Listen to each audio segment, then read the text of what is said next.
This is the autumn 2021 issue of the BVA Bulletin, Volume 76, Number 4. Joseph D. McNeil, Sr. of Columbus, Georgia, is the National President of the Blinded Veterans Association. Daniel Wallace of Grand Junction, Colorado, serves as National Vice President. The National Secretary is Elizabeth Holmes of Midland, Georgia, and Tracy Farrow of Biloxi, Mississippi, is the duly elected National Treasurer. Serving as District Directors are the following: Leon Collier of Elmont, New York, representing District 1. Brian Harris of Homewood, Illinois, Director of District 2. Calvin Poole of Memphis, Tennessee, the Interim Director of District 3. And Kenneth Assam of Newhall, California, serving as Interim Director of District 4. Darrell Goldsmith of Pensacola, Florida, District 5, and Kevin Jackson of Austin, Texas, Director of District 6. The immediate past president is Dr. Tom Zamperi of Pearland, Texas. Additional appointed officers are National Chaplain Dr. Ron Lester of Tucson, Arizona, and National Sergeant-at-Arms Brian O'Connell of Greenville, South Carolina. Blinded Veterans Association auxiliary officers are as follows: President Sandy Krasnodemsky of Allen Park, Michigan, Vice President Edna Kirksey Dixon of Bay Minette, Alabama, Secretary Sherry Harris Bates of Tulsa, Oklahoma, and Treasurer Benjamin Holmes from Midland, Georgia.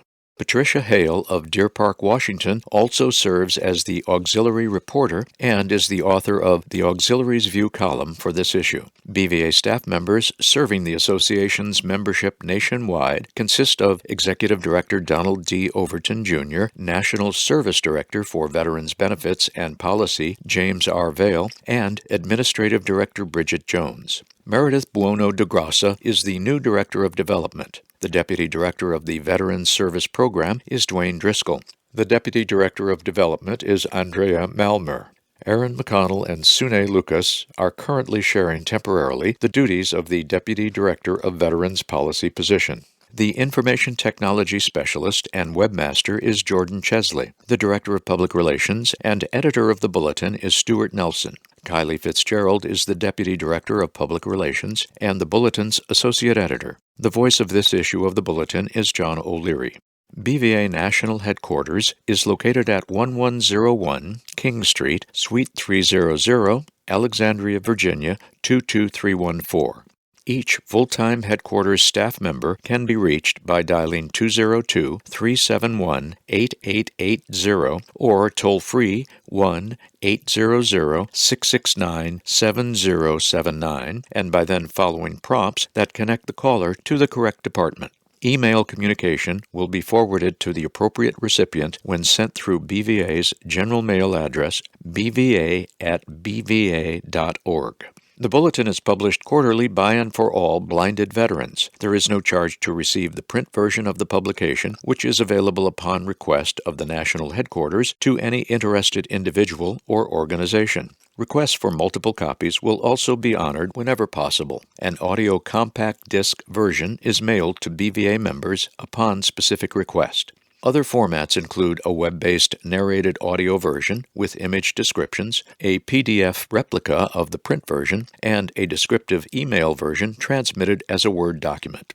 Contents of this issue of the Bulletin are divided into the following section headings: President's Page by Joseph D. McNeil, Sr., Legislative Update by Aaron McConnell, Executive Director's Message by Donald D. Overton, Jr., Paul Mims, A Guiding Light to Blinded Veterans and BVA by Stuart Nelson, TRR Salmon River Trip, Truly Unforgettable by Joey Martinez, spotlighting additional 76th convention sponsors, Around BVA, Auxiliaries View by Patricia Hale, Veteran Service Program Update by James R. Vale, New Director of Development Addresses BVA Constituents by Meredith Buono de Grassa, Education, Entertainment through Victor Reader Stream by Mike Taylor, Chaplain's Corner by Dr. Ron Lester, Out of Darkness, Light Emerges by Pascal Bauté. Of Note, Tribute to Veterans and Veterans Day by Werner Murray, In Remembrance, and A Final Thought. The cover of this, the autumn 2021 issue of the Bulletin, features 3 photos that include BVA longtime member and leader Paul Mims. The largest of the photos shows Paul, his Kansas City home in the background, standing with his current guide dog. 2 past photos, also included on the cover, have been extracted from BVA's archives. The first of the 2 show Paul with 5 additional blinded veterans, 3 of them with guide dogs, standing on a bridge just outside the downtown area of Louisville, Kentucky in 2015. The second, a much smaller image, shows Paul seated at a BVA convention meeting in 2014 with his guide dog at rest. Colored graphics of holiday lights and packages also adorn the cover, along with the following verbiage at the bottom of the page. Paul Mims, sharing his gifts to empower others. The following, found on page 2, describes the cover in greater detail. The additional lights that characterize the holiday season, whether on a tree, a city street, or part of a candlelight dinner, connect us to thoughts of persons who have illuminated and brightened our lives through their friendship, service, and sacrifice. One such BVA jewel, an authentic model of servant leadership, is Paul Mims, longtime member of the association's Heartland Regional Group. This issue of the Bulletin puts forth Paul's knowledge, experience, and foresight as significant lights to guide BVA on its path forward. Read more from Paul's story and additional information about the cover art.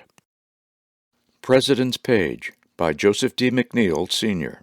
The President's Page is accompanied by a thumbnail shoulder-length photo without a caption. Joe's photo shows him formally dressed, which includes an embroidered garrison hat. His message to BVA is as follows: the true meaning behind Veterans Day. This is a day set aside to recognize everyone who served this country through peacetime and war. We also recognize the sacrifices made and the physical and mental scars we must carry, some of them seen, but many also unseen. We are a brotherhood and sisterhood who carried out a pledge to serve this country. There are times I ask myself, what is a veteran on this day and every day? I come back to these descriptors. A veteran is a man or woman who lived up to the oath of office which they took and continues to do so. A veteran is a man or woman who chose a way of life which was service to their country. A veteran chooses duty, honor, and courage as a lifestyle. A veteran is one who served with honor, respect for country, and reverence for fellow citizens. A veteran overlooks another's flaws or imperfections. In contemplating this topic, I searched out and found a few other descriptions for veterans that didn't come to mind at first, but which describe many of our BVA members. These are: a veteran is trustworthy and someone who can be depended on in times of need, even when there are life and death consequences. A veteran is able to step up and lead when nobody else can or desires to. A veteran makes wise decisions and choices and is experienced in doing so. A veteran is a team player and willing to contribute effort to worthy causes that help others. As veterans, we look around and sometimes cry at what we see, how our service for country and the freedoms we have ensured are squandered by those who don't appreciate them nor the sacrifices we had to endure. At the end of the day, a veteran is someone whom the Almighty allowed to continue living, leaving active duty, and walking off the battlefield to fight the good fight another day in another arena. You ask yourself, why me? Why am I here as a veteran? The answer is so very simple. It is because the Almighty is not done with us yet. There is yet a higher purpose for our lives, and we need to do the last honorable thing being asked of us. That, of course, is to serve. Hold your head up high and proudly order your steps according to God's word and will. Find your purpose in serving, not in simply living a lifestyle. Remember, respect your country, respect your fellow citizen, respect your family, and most of all, respect yourself. May respect and honor be shown to all veterans during this time of year when we traditionally honor them and remember so many of the other blessings that we hold near and dear. I especially honor you, my fellow blinded veterans, thanking you for your service and wishing for you a most joyous and blessed holiday season. Legislative Update by Erin McConnell. The customary shoulder-length thumbnail photo of Erin McConnell accompanies her legislative update. The photo reveals Erin as a younger-looking lady with light-colored hair, a pronounced smile, and wearing the same button-down shirt worn by other BVA headquarters staff members in the small photos accompanying their written columns. The background of the photo consists of a wooden pillar. There is no photo caption. The text of Erin's update begins with the following. As the first session of the 117th Congress begins to wind down, BVA's government relations team continues to advocate on behalf of blinded and disabled veterans. Directed by the annual legislative testimony given in March 2020 by former National President Dr. Thomas Zamperi, we have focused our advocacy efforts on several topics that have presented past challenges for blinded veterans. We held meetings with more than 60 congressional offices this past spring. In those meetings, we stressed the importance of funding for ocular trauma research, a renewable automobile grant, an expansion and restructuring of the caregiver program, and Department of Veterans Affairs, VA, compliance with Section 508 website accessibility standards and the accessibility reporting requirements set forth in Public Law 116-213, which was passed due to BVA's strong advocacy in 2020. While the focus of the 117th Congress has been pulled in dozens of directions this session, our team remains optimistic and determined to secure legislative victories for our blinded veterans. The VA Automobile Grant Program currently aids eligible service-connected legally blind veterans with a one-time grant toward the purchase of a vehicle. As of October 1, the grant amount was increased to $22,355. The aim of current legislation, and a top priority for BVA, is to make this one-time grant into a renewable grant usable every 10 years. Currently, the Auto for Veterans Act, H.R. 1361 and S. 444, would legislatively mandate a renewable grant for eligible veterans. Both pieces of legislation continue to garner greater support every day as co-sponsors continue to sign on and spread awareness of the issue. The Veterans Services team at BVA has alerted the Government Relations team to the high number of blinded veterans that are being denied the benefits of the caregiver program due to ambiguous eligibility criteria laid out by VA. BVA has raised this issue with several congressional offices and questioned the reasoning behind VA's denials. Now, caregivers and veterans who have been denied will soon have the opportunity to appeal the decision through the 3 appeal avenues: a higher-level review, a supplemental claim, or a board review as mandated under the Appeals Modernization Act, AMA. We await further details from VA on AMA's implementation with respect to the caregiver program. While still more advocacy most certainly needs to be done, this is a step in the right direction for our veterans and caregivers. Additionally, BVA's continued advocacy and pressure on VA led to the release of the report required by Public Law 116-213 on the accessibility of every VA website, file, and application.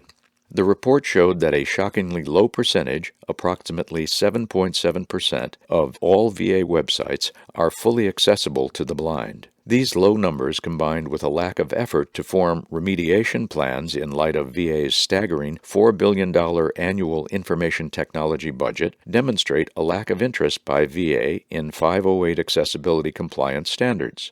BVA is still in the process of reviewing this report and considering what actions need to be taken to ensure that website accessibility becomes a priority at VA. The Government Relations team now looks forward to a strong finish of the first session of the 117th Congress. Preparations are now well underway to work just as effectively during the second session. Executive Director's Message by Donald D. Overton, Jr. A photo accompanies this issue's Executive Director's Message. It is the usual thumbnail image rendition of Don Overton with a faint smile. The picture is similar to that of Aaron McConnell, previously mentioned, with the same BVA shirt and the same image background. Once again, there is no caption with the photo. Season's greetings to my fellow BVA members and our dedicated volunteers, caregivers, and partners. It seems impossible to me that I am composing this message to you with Thanksgiving Day already past and most of 2021 now in my personal rearview mirror. Time has passed far too quickly this year. No matter how you celebrate the holiday season, I wish all of you a blessed and joyous one. I likewise wish you and yours health and prosperity for 2022. As many of our members are aware, 2021 was once again a year of new challenges for us at BVA National Headquarters. There were many hours of troubleshooting, sometimes anticipated in advance, but at all other times presented to us as surprises that required practical solutions immediately. I am aware of similar challenges that you successfully confronted in your regional groups, in the various BVA committees, in our national auxiliary, and, in some cases, with critical issues in your own families. Some of our challenges as an organization will stem from a global pandemic that will remain with us for the foreseeable future. Other challenges relate to the transitions, adaptations, and improvements we consider necessary to carry BVA successfully to its 77th anniversary next March and then into the long-range future. I believe the challenges and adversity brought us opportunities. For example, even in the travails of the pandemic, several of our regional groups seized opportunities to recognize and commemorate White Cane Day and Veterans Day with activities, in some cases supported by their local VA Visual Impairment Services teams. For us at national headquarters, the challenges, converted into opportunities, included an enjoyable first-ever virtual national convention and now an inspiring group of participants in our recently launched Ambassador Program. We owe the success of these opportunities to the generosity of sponsors, a willingness of our members to teach and learn new computer skills in preparation for our virtual meetings, and some hard work here in Alexandria. One particularly influential and extraordinary individual in 2021 is Paul Mims, a colleague and friend to so many of us. I direct you to a section in this issue of the Bulletin in which we have appropriately highlighted Paul in considerable detail. We have also featured his story on our website and in a direct mail holiday appeal that is now reaching thousands of our potential donors. Paul Mims is a genuine BVA treasure, a jewel and a light in the organization. With the knowledge and skills he has acquired over the years, he now assumes a key role in helping BVA remain visible and make the necessary changes for successful transition into the future. He is a role model for BVA's motto, Blinded Veterans Helping Blinded Veterans, in knowing both what to do and how to do it. May we continue to benefit from the example and understanding that Paul Mims and so many of the rest of you, our BVA members, exude in your personal lives and in your service to BVA. Paul Mims, A Guiding Light to Blinded Veterans and BVA, by Stuart Nelson. 2 photos have been placed with this feature story. The first of the 2 photos reveals 2 gentlemen, both dressed in shorts and t-shirts, standing together outdoors on an elevated surface that appears to be supported by an enormous pillar immediately behind them. The man on the left is accompanied by a guide dog and is firmly grasping the dog's harness with his left hand. In the background downward is a body of water. Further off in the more distant background, a pedestrian bridge painted totally white is seen faintly. The photo's caption states, Paul Mims, left, with guide dog Brooke Lynn, joined Phil Ferris of the Spokane Inland Empire Regional Group on a morning walk during the association's 70th National Convention in 2015. The second photo shows a formally dressed Paul Mims seated at a witness table with a group of panelists of which he is a part. He is flanked to the right by one visible individual whose placard indicates that he is from the Military Order of the Purple Heart, and to the left by a gentleman representing the Air Force Sergeants Association. In the photo, Paul's facial expression is evidence that he is addressing those he is facing at that very moment. A few onlookers are seen seated behind the witness table. The ceiling in the background appears to be unusually high. A wall clock is visible in the background at the far right. The caption reads, Paul Mims, at the time BVA's National Vice President, orally presented BVA's legislative priorities for the year before a joint session of the House and Senate Committees on Veterans Affairs on March 14, 2018. This bulletin feature begins as follows.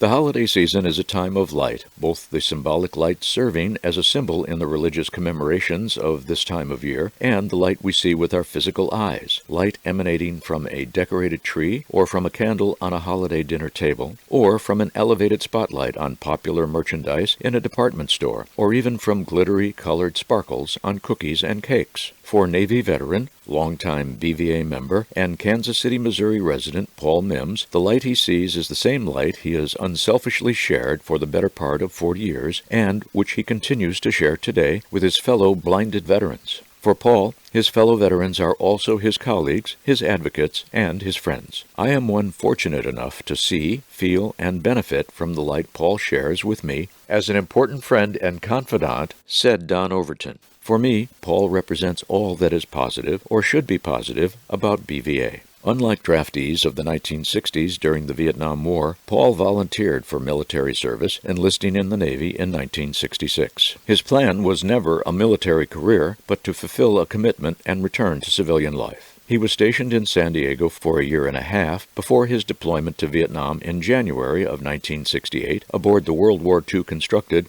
USS Luzerne County, a ship designed to support amphibious, both land and sea, operations. One night aboard the ship, on the waters of the Mekong Delta, only a couple of months into his deployment, Paul had just finished unloading ammunition from the ship when a pulley used to load it into storage swung free, striking his face with force and directly in the left eye. Dazed and shaken, but not unconscious, Paul picked himself up. Although he was alone and only 23 years old, he knew something was not right when a dim light proved to be too much for his eyes. Despite this grim discovery, he was now on a mission, and there could be no diagnosis from an eye doctor for 4 months when the ship was to dock in Guam.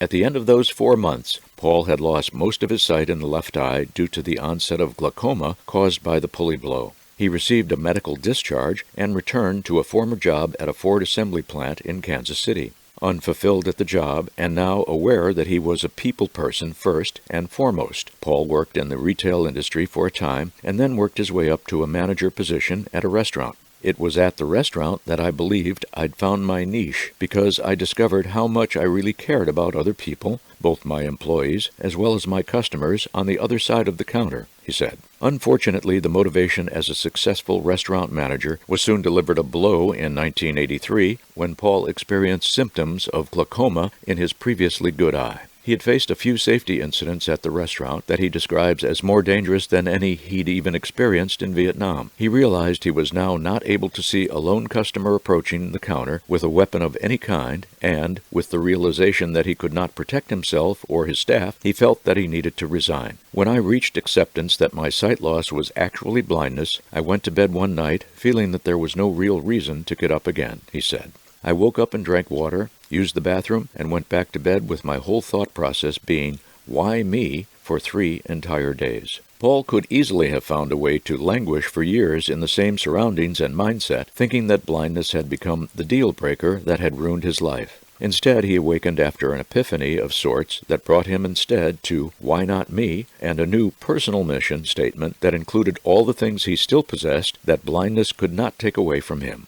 My mission became one of appreciating and respecting the gifts that I already possessed, to look beyond blindness, unless it could be used as an opportunity to help someone else, and to focus on the blessings and gifts I have to empower others, just as I have been empowered in my own life. Paul said that the gifts he still possessed after blindness were his motivation to become something more than he was, his physical health, his intelligence, his family, and his faith. He views himself not so much as a blind veteran, but as a veteran who happens to be blind, the disability always being secondary to what he does for family, church, community, country, and fellow veterans. Ever since that momentous epiphany and rising from his bed, Paul Mims has developed, cultivated, and then shared his gifts through higher education that include a graduate degree, working for and directly with blinded veterans as a visual impairment services team coordinator at the West Palm Beach VA Medical Center, and as an authority, teacher, counselor, and effective communicator in the areas of smart home technology, information technology, and guide dog handling and care. BVA is among the many benefactors of the light that emanates from Paul Mims as a gift without a price tag or a bill. The organization is not, however, the only benefactor, not by any means. 2 of his longtime friends in Kansas City, extending back to high school, both Vietnam veterans, now credit Paul with intervening in their lives during a particular dark period.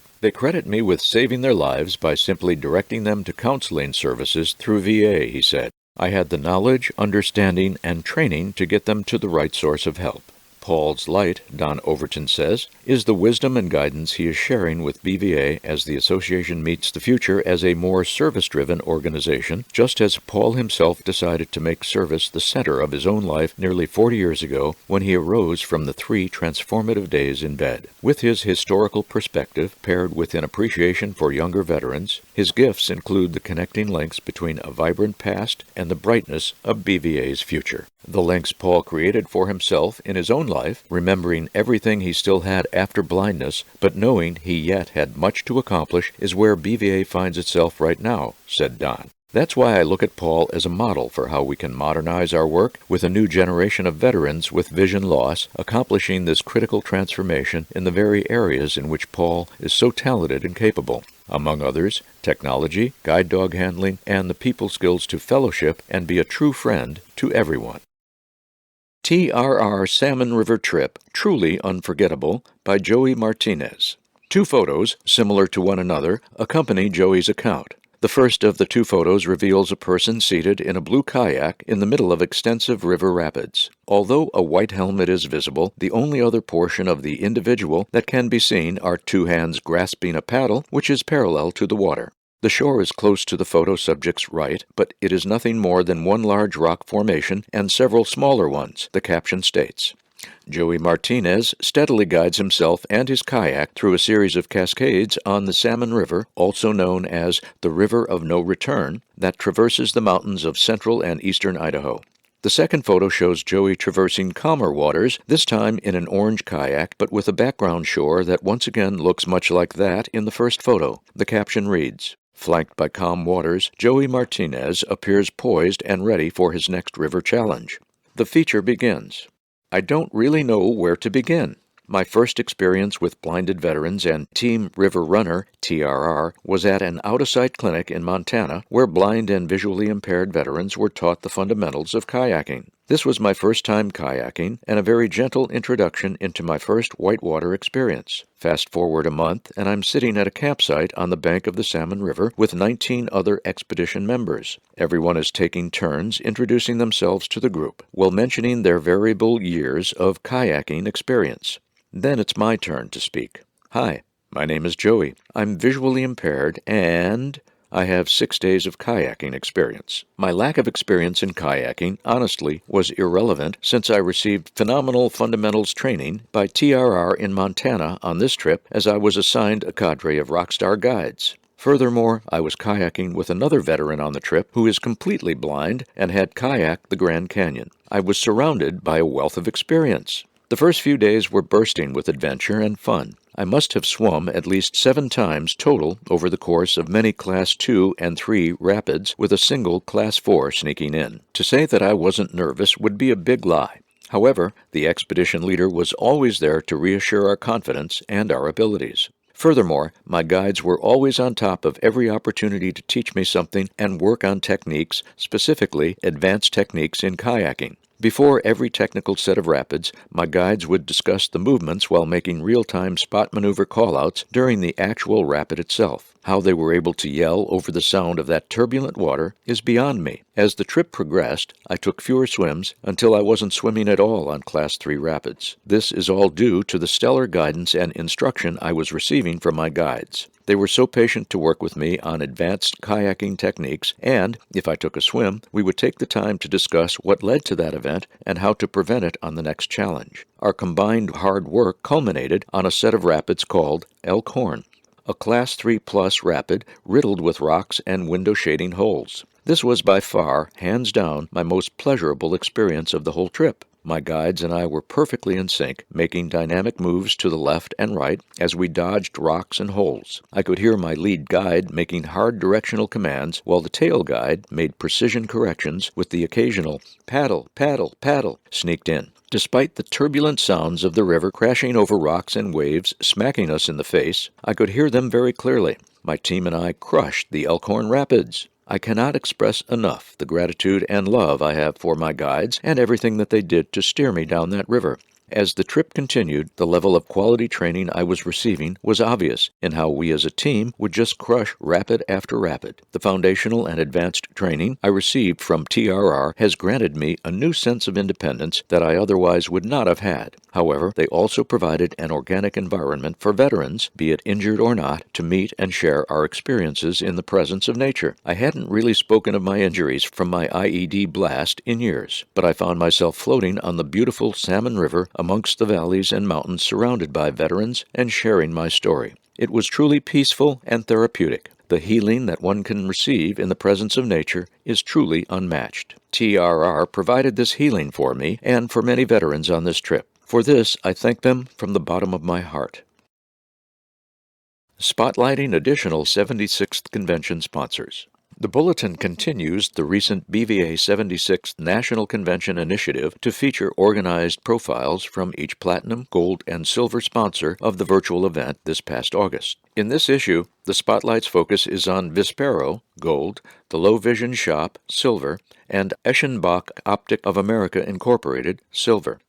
Vispero was honored to support the Blinded Veterans Association as part of its 76th Virtual National Convention. Our partnership with key organizations and advocacy groups such as BVA keeps us in the forefront of the low vision industry. The vision of the Blinded Veterans Association to better the lives of all who served in the armed forces living with sight loss directly aligns with Vispero's own mission to inspire hope, determination, and independence to the visually impaired through our family of brands: Freedom Scientific, Enhanced Vision, Optelec, and TBG lowercase I.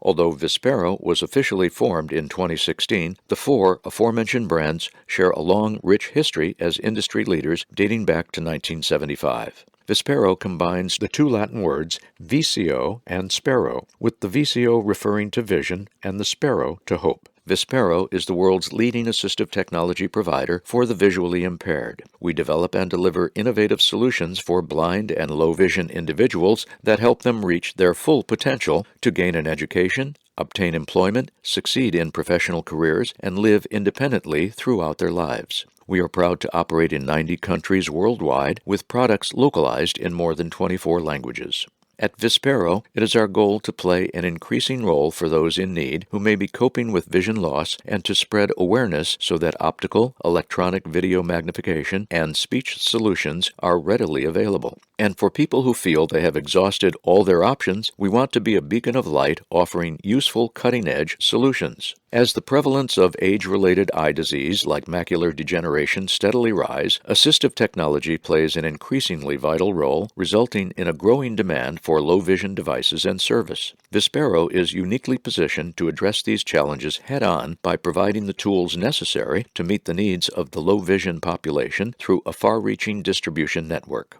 Earlier this fall, Vispero was selected by McDonald's to assist in providing customers with an accessible kiosk experience. The Vispero JAWS kiosk solution was subsequently deployed to select McDonald's corporate-owned stores and select franchise locations across the country. Creating an accessible and usable kiosk experience for McDonald's customers required an understanding of McDonald's robust self-order kiosk interface and a plan for making the extensive McDonald's menu easily navigable and intuitive for blind customers. JAWS Kiosk will allow blind and low-vision users the ability to interact with the kiosk by inserting headphones into the headphone jack located on the navigation pad, which will then navigate the kiosk screen, reading the content as they move through the application. Blinded veterans interested in additional information from Vispero can visit https://vispero.com.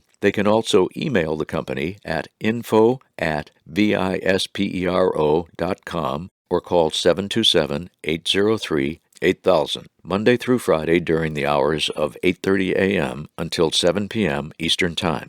The Low Vision Shop. The Low Vision Shop is a one-stop shop for all assistive devices for low vision and blindness, including the latest in wearable technology. We are proud to be the go-to source for best-in-class low vision and blind assistive devices online in our physical stores in the Baltimore area, South Florida, and New York, and with multiple business-to-business channels. Our trained professionals help individuals explore the latest advancements in low vision technology to find the best solutions for their stage of sight loss. We nurture and engage with the sight loss community through in-house and virtual events, videos, demos, webinars, sponsorships, and social media. Assistive devices of the Low Vision Shop fall into one of the following subcategories: handheld magnifiers, stand magnifiers, video magnifiers, Max Series eyeglasses, Bluetooth audio sunglasses, absorptive filters, reading glasses, spectacle magnifier, all-in-one solutions, handheld technology,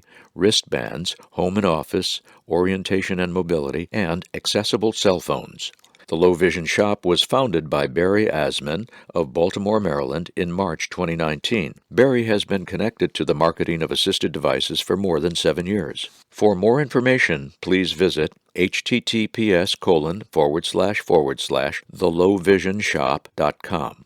Eschenbach Optic of America, Incorporated. The mission of Eschenbach Optic of America, Incorporated is to provide its customers with vision-enhancing products that improve their safety, productivity, independence, and quality of life. It does this by having one of the most comprehensive product lines in the low vision industry, which allows it to serve the broad needs of the visually impaired.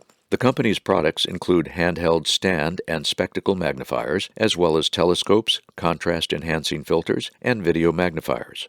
A number of its products have won prestigious international design awards, and the company itself has been recognized as a leader in the low vision industry, having been a past recipient of the Vision Council's Sam Walters Award for Innovation in the Low Vision Industry and the Silmo Gold Award in Low Vision. Eschenbach serves the visually impaired community not only by designing and manufacturing innovative and high-quality low-vision products, but also by educating and training the eye care and vision rehabilitation professionals that care for those with low vision. The support given to these professionals helps them maximize their ability to find the best solutions for the visually impaired. Eschenbach also supports the Blinded Veterans Association by being an ongoing contributor to the organization's Operation Peer Support Program.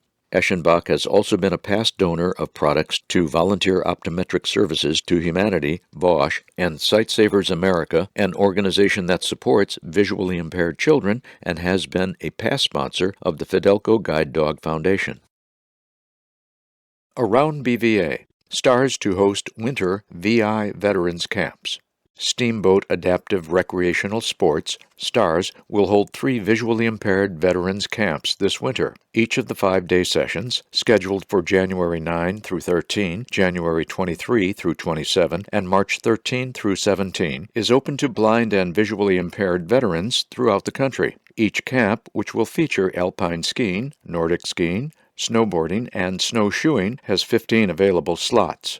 Sighted guides and guests are also welcome. If the guest is a disabled veteran, the cost is the same as it is for the blinded veteran. If not, the cost is an additional $400 for food and lodging. Blinded veterans attending receive all lodging meals, in-town transportation, lift tickets, instructors, and ski equipment, the exception being clothing, which can be rented. Although airfare and an airport shuttle to and from the Steamboat Springs Ranch are the responsibility of the participants, there are several available discounts, grants, and BVA Operation Peer Support assistance for this expense. For additional information about the programs and a link to register, send an email to Lonnie Bedwell at lonnie.bedwell@att.net or contact Stuart Nelson at BVA National Headquarters, snelson@bva.org. STARS provides life-changing experience for injured veterans, having conducted numerous programs for veterans with vision loss. Attendees gain self-esteem, independence, camaraderie, resilience, and courage through its programs. November, Veterans Day, bring momentous events to NYRG by Warner Murray. A photo accompanies this Around BVA entry.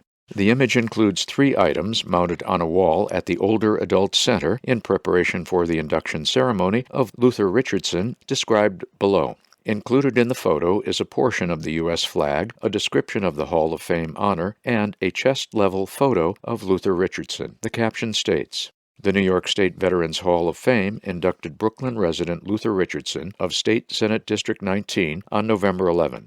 Luther is a longtime active BVA member." The write-up, composed by Warner Murray, begins. For this issue of the Bulletin, I've chosen to share some significant events of the New York Regional Group with our national membership. For us in the group, of course, each of these events is meaningful by itself. Put together, however, we believe they are even more powerful in demonstrating the individual worth of our members everywhere and the value of us blinded veterans remaining active in our local communities. I begin with a sad note about the passing on August 30 of one of our faithful members, Arthur Morris, who was a regular attendee and well known at our national conventions. I feel the need to mention him and the sunset on his life in more than just a line in the remembrance section of this publication. Arthur was a longtime BVA member who held regional group positions of president, vice president, and secretary. He was equally as present in the Manhattan Blinded Veterans Support Group.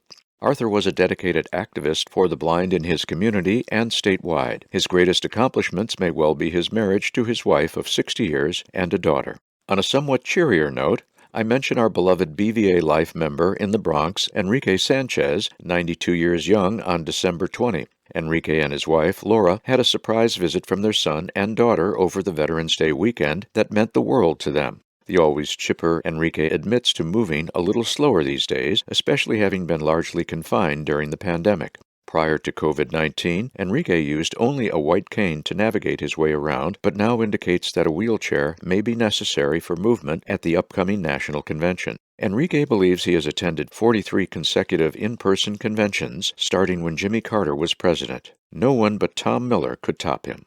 Transitioning to another Veterans Day highlight, our own Luther L. Richardson of Brooklyn was inducted into the New York State Veterans Hall of Fame on exactly November 11 at the Penn Wortman Older Adult Center. He was nominated and selected for the honor by New York State Senate District 19, and the presentation was made by his state senator Roxanne Persaud. The event, which also honored all veterans and their families for their sacrifice, was also transmitted virtually via Zoom. The Penn Wortman Choir performed a musical tribute. Last but not least is mention of the New York Veterans Day Parade, always a highlight for our regional group. As big as New York is, blinded veterans have always had a role in the associated events. This year, we were mentioned at the ceremony breakfast and luncheons. After a year of dormancy due to the pandemic, the 2021 parade was once again showtime with all of the floats, organizational banners, and military bands playing patriotic hymns. There was no shortage of well-wishers saying, "Thank you for your service."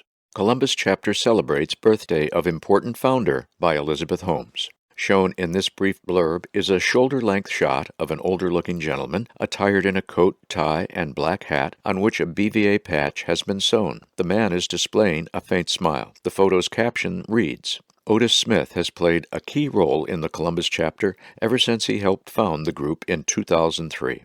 Liz's brief blurb commences as follows. The Georgia Regional Group's Columbus Chapter celebrated the 90th birthday of Otis Smith at a local restaurant surrounded by BVA members, family members, and friends. It was a joyous event for two reasons. First, reaching the age of 90 is a grand feat, and second, Otis is one of the original founders of the Columbus Chapter, which occurred in 2003. Otis Smith was born October 28, 1931, in Midland, Georgia. His grandmother, Edna Smith, and parents, Patsy Smith and Andrew Jackson, raised him to value the important things in life. He attended Mealer Hill and Manor Taylor elementary schools and received a GED in later years. In October 1951, Otis entered the United States Air Force. He retired after 23 years of honorable service at the rank of Technical Sergeant E6. After retirement, Otis attended Columbus Technical College, studying computer science and carpentry. Daughter Cynthia Golden Frazier refers to her dad as the walking, talking GPS. During our regional group travels with public city transportation, Otis can tell exactly where we are and if the driver is going in the wrong direction. He will offer shortcut directions if the driver seems lost. This is truly amazing for us to hear Otis shout out, "You're going the wrong way," when he is totally blind. Otis and Clifford Jones formed the Columbus Chapter on October 15, 2003. For many years, Robert Dorsey was president, Otis was vice president, and Cliff Jones was the treasurer. Today, the Columbus Chapter and Georgia Regional Group as a whole are very solid, thanks in large part to Otis's capability to hold the chapter together all these years by providing good advice and relying on a remarkable memory. Otis's hobbies include carpentry, gardening, listening to music, reading books, fishing, cooking, just to name a few. He is a member of the New Bethel African Methodist Episcopal Church in Lithuania, Georgia. He is blessed with a smile that can melt a woman's heart. Guide Dog Committee seeks additional participation. Membership and participation in the meetings and activities of BVA's Guide Dog Committee are open to blinded veterans currently teamed with a guide or service dog, former guide dog handlers, and potential guide or service dog training candidates. Interaction throughout the year is now conducted through a Zoom meeting held on the third Tuesday of each month at 3 p.m. Eastern Standard Time. A premise behind the establishment of BVA's Guide Dog Committee is that the extraordinary and traumatic experiences responsible for the onset of vision loss by veterans are outside the scope of understanding of members of other guide dog or service dog interest groups. The intent of the committee is to act on behalf of veterans with dogs that qualify for acceptance by VA as the dog of record, being used primarily for amelioration of medical challenges, not intending to include comfort or emotional support for non-medical reasons. For more information about the committee and upcoming meetings, contact Committee Chair Scott Quinlan at scott.quinlan@hotmail.com. National Convention Prep off and running swiftly. A black and white digital rendition of a color painting accompanies this Around BVA entry. Although filled with detail, the painting's primary feature is the Washington Monument at twilight and the reflecting pool behind it in the direction of the Lincoln Memorial. The caption says, "After 2 years of virtual meetings, BVA's 77th National Convention, live and in person in the nation's capital, is not one to be missed." The blurb begins. Mark your calendars now to attend BVA's long-anticipated 76th National Convention at the Hyatt Regency Hotel in Washington, D.C., August 22 through 26, 2022. The work of the Convention Committee began preparations for the 5-day event with an enthusiastic and optimistic flurry of goals and ideas at its first meeting in October. After a 2-year hiatus without a live convention, what we are looking for, more than anything else, is for our BVA members and their families to come to the convention and have a really enjoyable time, said Convention Chair and National Vice President Danny Wallace. We will still have a few of the necessary meetings, but our focus will be on outings and things to do outside the Hyatt Regency together as a membership. Examples of interest include the opportunity to touch a moon rock, marvel at the Hope Diamond, show grandchildren Dorothy's slippers, or explore Native American culture, all at the Smithsonian's 17 Washington area museums. Other treasures like the Gutenberg Bible at the Library of Congress or the Declaration of Independence at the National Archives are other examples of possible interest. Many of the museums and other historic sites are accessible and have tours designed for the visually impaired. The convention will also take on the same celebratory atmosphere originally planned for BVA's historic 75th anniversary in 2020, but abruptly interrupted 2 years ago by the COVID-19 pandemic. Gruber Miller Scholarships available for 2022-23. BVA will award 7 total higher education scholarships for the 2022-23 academic year, 6 under the Catherine F. Gruber Program umbrella for $2,000 each, and 1 $1,000 scholarship in the name of Thomas H. Miller. The Miller Program, now in its 10th year, requires the same application process and qualifications as the Gruber Awards, except for an added emphasis on music and the fine arts. The Scholarship Committee will choose 7 total recipients and 2 alternates. The Gruber Scholarship Program is in its 39th year. Dependent children, grandchildren, and spouses of blinded veterans and those of active duty blinded service members of the U.S. Armed Forces are eligible for the scholarships. The veteran must be legally blind, and the blindness may be either service-connected or non-service-connected. Membership in BVA by the blinded veteran is not required. Additionally, to be eligible for one of the scholarships, an applicant must have been accepted for admission or already be enrolled as a full-time student in an accredited institution of higher education or business, secretarial, or vocational training school. The scholarships are intended to be used to defray a student's educational expenses, including tuition, books, and other academic fees. Scholarship payments will be made by BVA directly to the educational institution. Scholarships will be awarded on a, quote, most highly qualified, unquote, basis utilizing the following criteria: answers to questions in the application form, transcripts of high school and/or college records, 3 letters of reference, and a 300-word essay on the applicant's lifetime educational or career goals and aspirations, as well as past awards and achievements. Each scholarship is awarded for 1 year only, and the number of scholarships recipients may receive under each program is limited to 4. Application for the scholarships and additional information may be obtained from bva.org or by request via email or telephone to Administrative Director Bridget Jones, BJONES, at bva.org, 202-371-8880, extension 330. To qualify for the 2022-23 academic year, applicants must send completed applications and supporting materials so that they arrive at BVA National Headquarters by Friday, April 29, 2022. Due to time constraints related to processing the applications for the Scholarship Committee's review, applications arriving after the deadline will not be accepted. Incomplete applications will not be submitted to the Scholarship Committee. It is the responsibility of the applicant to ensure a complete application. Bagpiper Dave Barrett shares unique talent.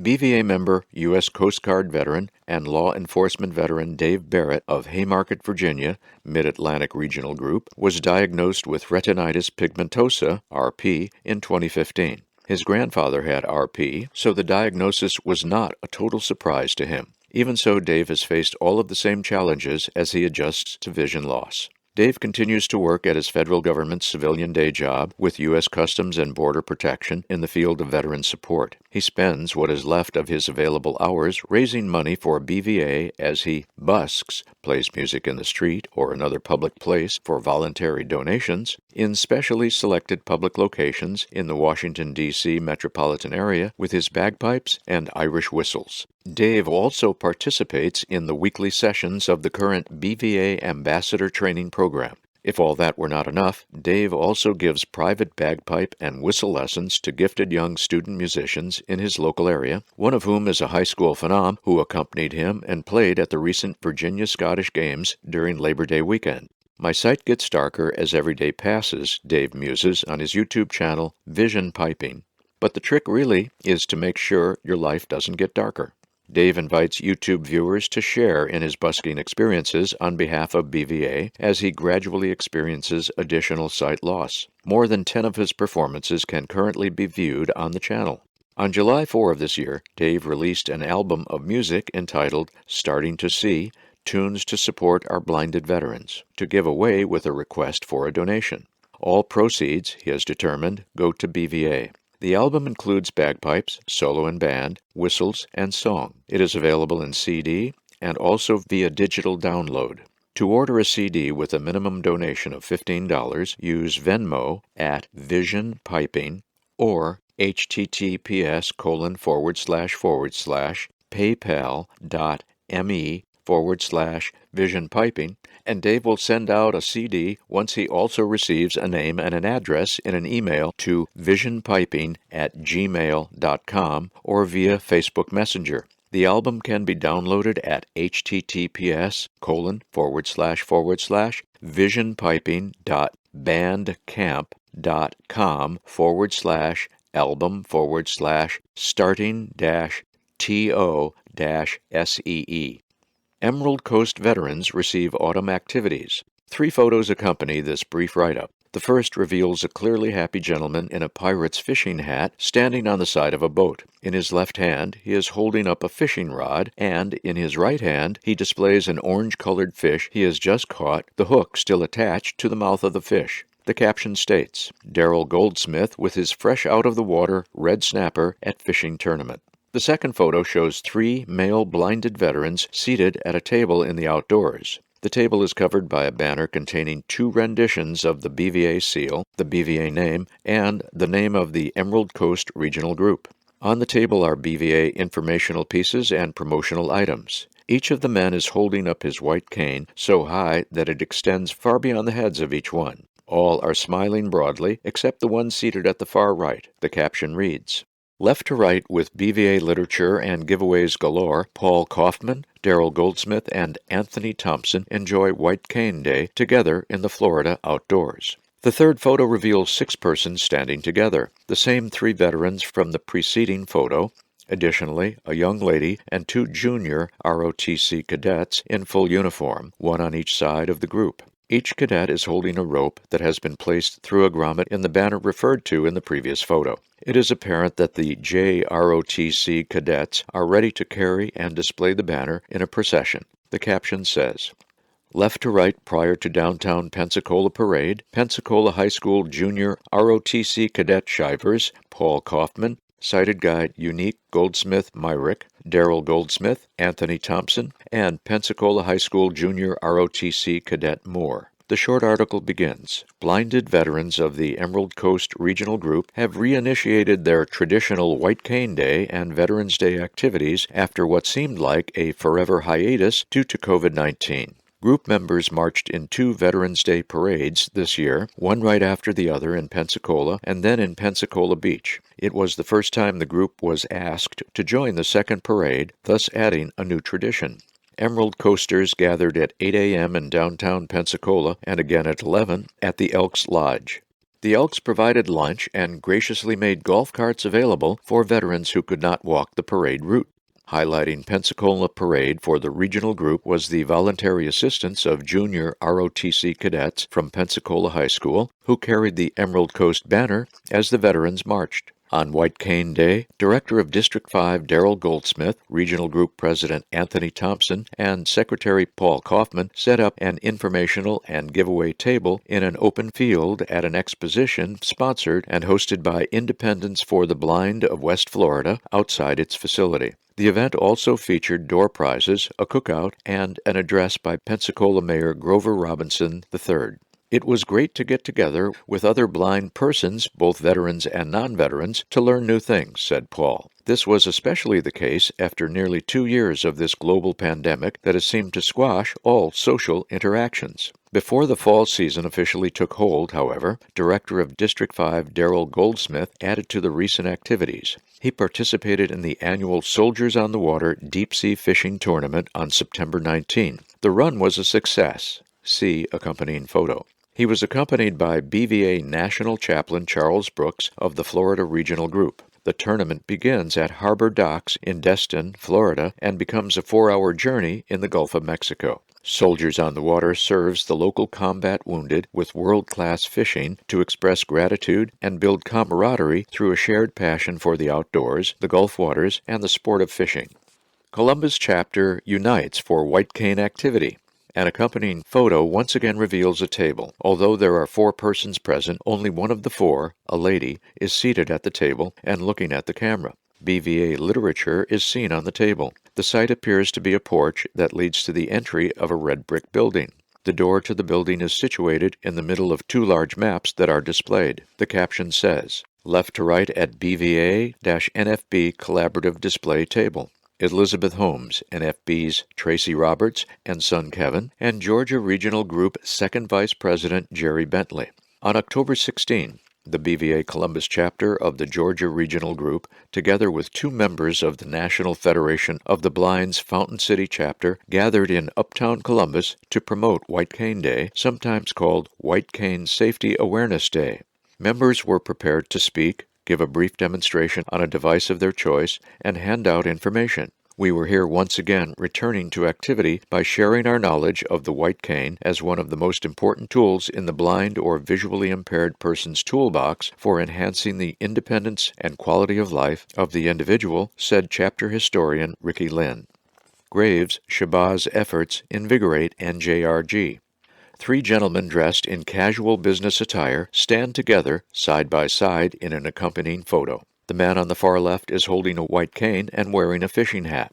His mask is attached but not covering his mouth. The other 2 have their masks firmly in place. The man on the far right is wearing a BVA service cap and a jacket containing the BVA logo. The other 2 men are wearing stylish vests. There is a warehouse feel to the photo since the background shows a few boxes and working tables. The caption states, "Left to right, Mustafa Shabazz, John Katz, Bill Graves at Best Work Industries." The summary write-up begins with this. The New Jersey Regional Group, one of BVA's strongest and largest groups going back to the national organization's early years, appears to be back on the rise. Thanks to the efforts of Bill Graves, President, and Vice President Mustafa Shabazz, the group is availing itself of opportunities for outreach and educational activities. On November 5, Bill made a personal visit to BVA National Headquarters, where he obtained brochures and other promotional materials to display at VA-sponsored Veterans Day Eve breakfast on November 10 at the East Orange VA Medical Center. The following Wednesday, November 17, Bill and Mustafa were given VIP treatment during a tour of Best Work Industries for the Blind in Cherry Hill, New Jersey. President and CEO John Katz conducted the tour, taking the men to 25 workstations, most of which were managed and/or supervised by a blind employee. It was an impressive operation, and we learned things on that tour that I knew nothing about before, said Bill. The most important of which is that private, not-for-profit organizations like Best Work are more intent than ever before on hiring as many veterans as possible. Best Work was founded in 1981 with the intent to provide employment opportunities to people who are blind or visually impaired. It began as a small contract workshop that has now evolved into a dynamic organization guided by the principles of lean manufacturing, technology and automation, and the quality management system. Training, a supportive work environment, state-of-the-art equipment, and strategic partnerships are a high priority. Best Work's core competencies include textile manufacturing, military apparel construction, paper converting, packing, warehouse and distribution, and commercial sewing.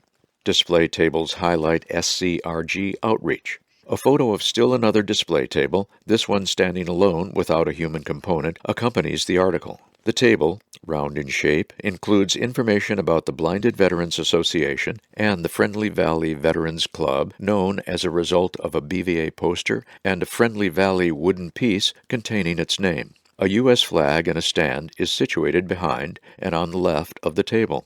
In the background is a beautiful green grassy area. The caption states, BVA promotional material overlooks the fairway of the first hole at the Friendly Valley Veterans Club. The article reads as follows.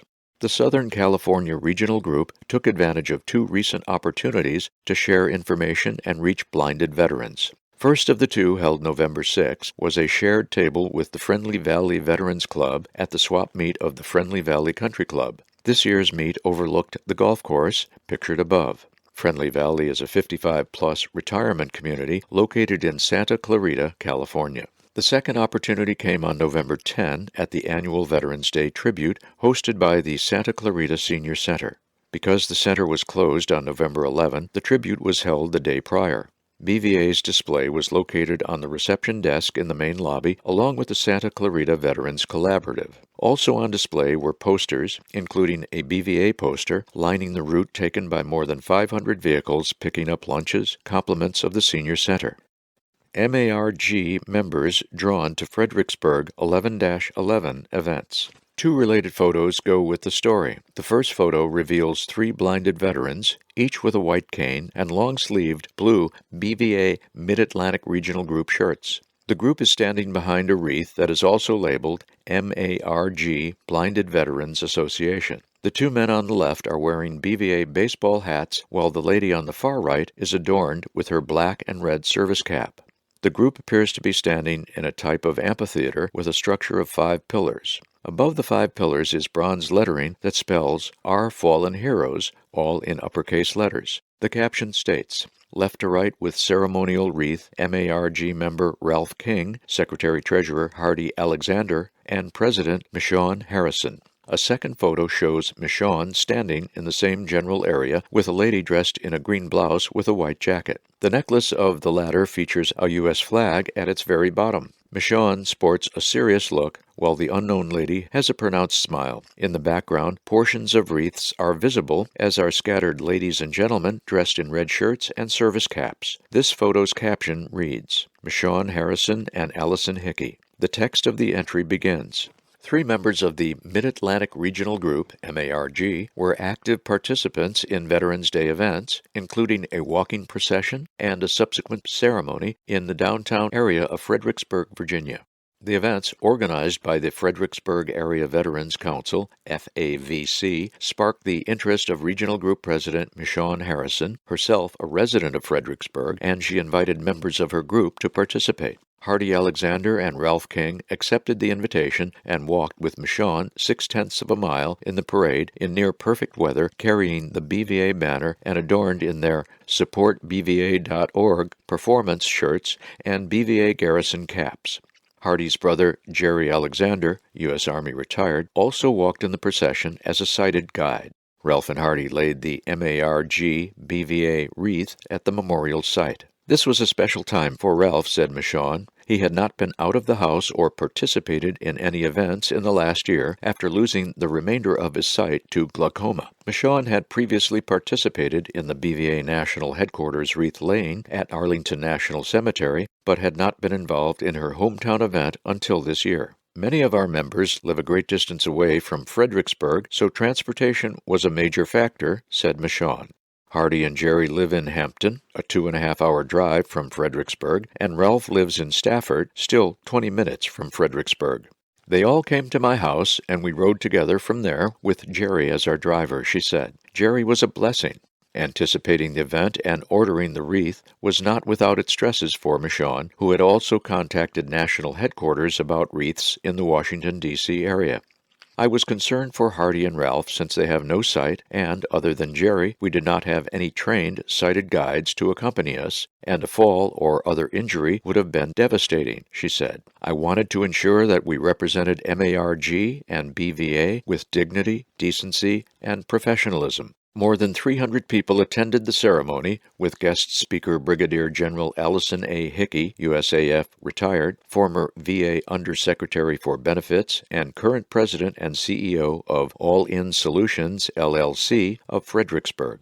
A touching moment for me was when General Hickey referenced me and what I do for veterans, quote, take a call, make a call, and jump into action, unquote, in her speech, Michonne said.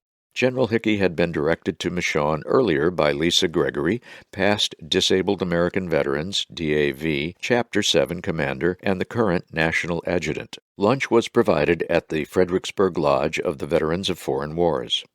At the end of a long day, physically, mentally, and emotionally, I was so proud to have the opportunity to represent blinded veterans, BVA, the Women Veterans Group, and DAV in a positive light, said Michonne. I am sure this was the start of something new, and am grateful and blessed to have the will, support, and BVA family that believes in me and cares enough about the organization to see this event through. As if all those activities were still not enough for one day, Michonne finally ended the day by completing the last leg of the DAV 5K on her recumbent tandem bike. She sent in a photo of herself on the bike with Warrior Pond in the background. The photo took first place for Most Patriotic, resulting in a certificate, a gift card, a scarf, and a performance shirt.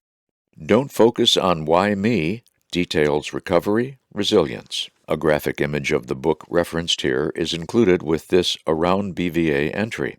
Above the main title is the description, From Motorcycle Accident to Miracle, and below it is a side view picture of a motorcycle followed by the name Kiwan M. Amy. There is no other caption. The blurb reads, in the spring of 2017, Durham, North Carolina native and now BVA member Kiwan Amy had everything going for him. At 25, the future looked promising. He had already served several years as an in-flight refueling specialist in the U.S. Air Force and had advanced to the rank of Staff Sergeant, E5. He had just 1 year left in a bachelor's degree program at DeVry University in Computer Information Systems. On an otherwise beautiful May 5 evening, Kiwan was headed home on his motorcycle to pack his bags for a weekend trip after some contemplative moments at his favorite lake. Suddenly, a Honda Accord pulled directly in front of him with no space for a safe stop. Kiwan's journey the last 4.5 years is one filled with adventure and courage. The Bulletin will relate his story in greater detail in a future issue, but until that time, his best-selling autobiography, Don't Focus on Why Me, is an inspirational read. The book is available via Amazon and Kindle Unlimited. SETX honors fellow veterans. The accompanying photo reveals an elegant room with some 15 persons seated at tables covered by white cloths. Judging by the full plates of salad, the meal had just begun. Some of the attendees are dressed casually, while 3 gentlemen in particular are wearing white dress shirts and sport coats. In one case, there was a necktie. In the middle of the room, one gentleman is standing, most likely in order to address the group. He is wearing a BVA polo shirt and baseball hat. The caption describes the photo thus. Immediate past National President Dr. Tom Zamperi stands to express thanks to SETX members for their loyalty to the chapter, the Greater Houston Regional Group, and the national organization throughout the worldwide pandemic. This section reads as follows. The Southeast Texas SETX chapter of the Greater Houston Regional Group celebrated Veterans Day and the end-of-the-year holidays together this year with a festive luncheon on November 11 at Papado's Seafood Kitchen in Beaumont. 10 SETX members, 2 Greater Houston members outside the chapter, 4 veteran guests, and 14 spouses or companions attended. The atmosphere was geared to Veterans Day, being that we held it on the very holiday, but we added the other holiday spirit by distributing gift bags to the veteran attendees, said Chapter Secretary-Treasurer Jerry Killian. SETX decided to combine the two activities for reasons involving both cost and travel convenience for the membership. The arrangement worked so well that it may happen again the same way next year. We plan to make this an annual event, and preparations are already underway to make November 11, 2022 even better, said Chapter President John Lee. March 28, Blinded Veterans Day, is the next big event in the forefront for the chapter. John also treated the guests to a Veterans Day tribute, which included background on BVA's beginnings. There were also remarks from past National President Tom Zamperi. Jerry said the event was a welcome one for chapter members after so long without physical interaction. The mood was upbeat, the camaraderie was great, and we received many expressions of thanks for organizing this, he added. We needed it. MARG, Richmond Chapter, lose amazing World War II stalwart. World War II veteran James Jackson, a member of the Mid-Atlantic Regional Group, MARG, together with his son Clyde for 18 years, passed away November 6.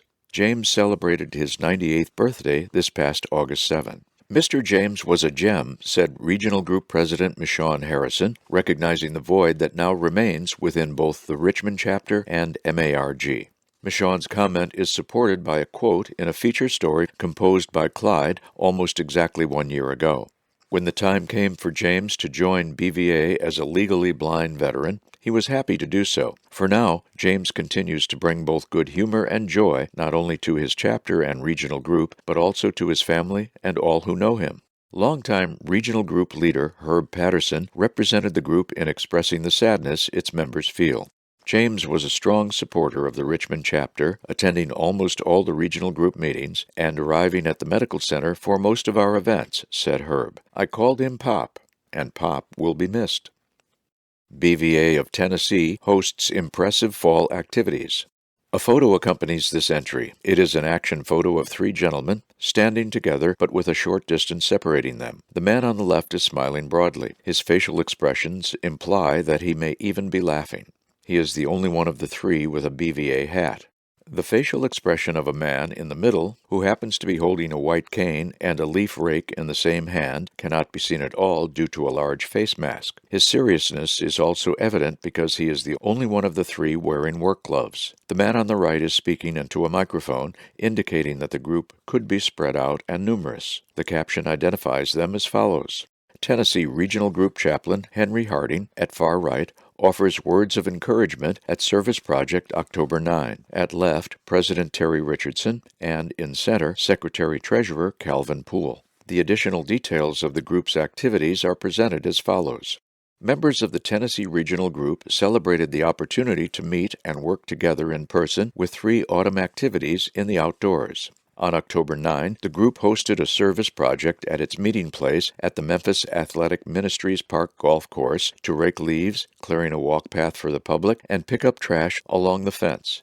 The group publicized the event and received community support. We were astounded and very thankful by the number of people who came out to help us, said Regional Group President Terry Richardson. The second event occurred October 15 in the same location in honor of White Cane Day. The occasion was a photo opportunity in which regional group members brought their white canes, their U.S. flags, and their military flags to wave in the air. Due to the rainy and windy weather, the waving was somewhat limited. On November 11, several community members again joined together with BVA members, this time to assist them with an old-fashioned game of cornhole.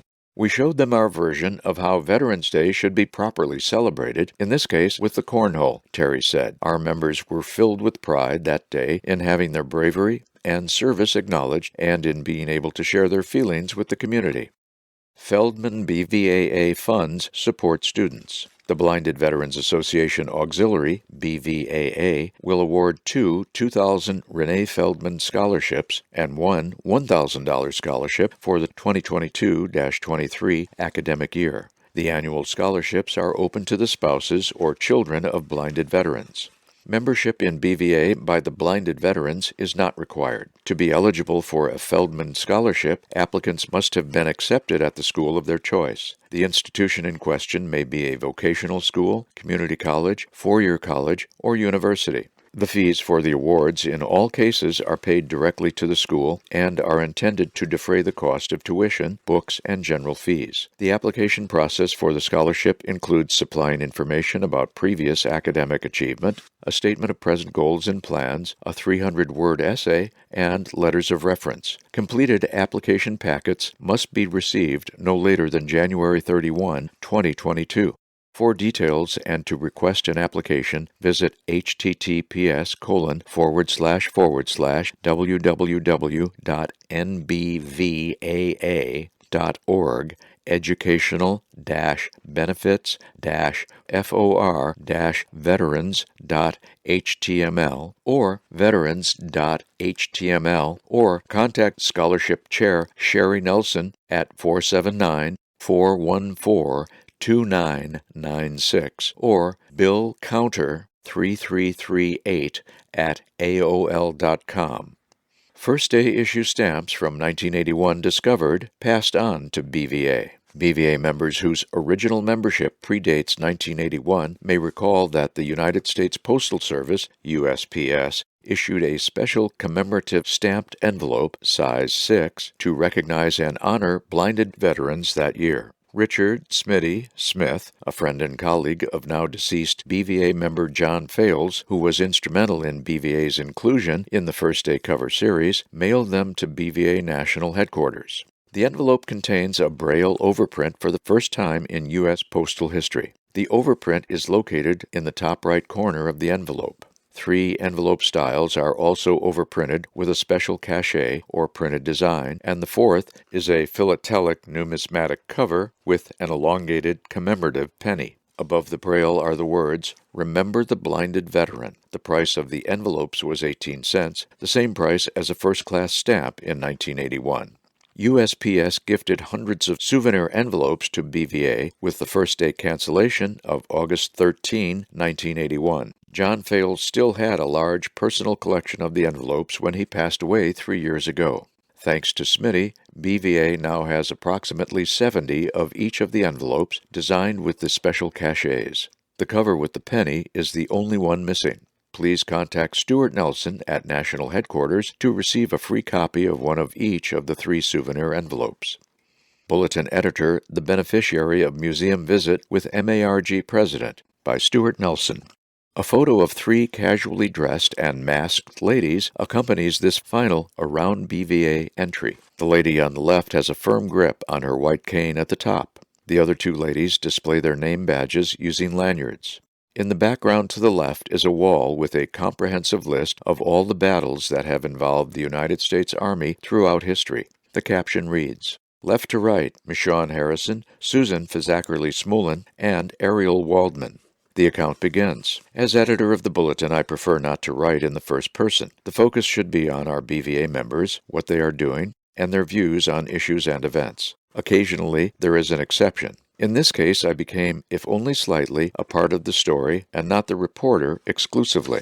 As I receive notices about upcoming in-person regional group meetings or support group meetings, I often wish I could attend one here and there. Ironically, there are not many members of the Mid-Atlantic Regional Group in the Washington, D.C. area. Hence, the group meetings have typically taken place over the years in Virginia cities such as Hampton, Fredericksburg, and Richmond, all more than an hour from home and the national headquarters. On September 22, members of the MARG received a message from President Michonne Harrison. She told the group that she had spoken with Ariel Waldman, coordinator for the Alt-Ease Accessibility Program of the National Museum of the United States Army, located adjacent to Fort Belvoir here in Northern Virginia. Visits to the museum, which was dedicated and opened to the public during the pandemic, have been largely restricted to school groups and special tours.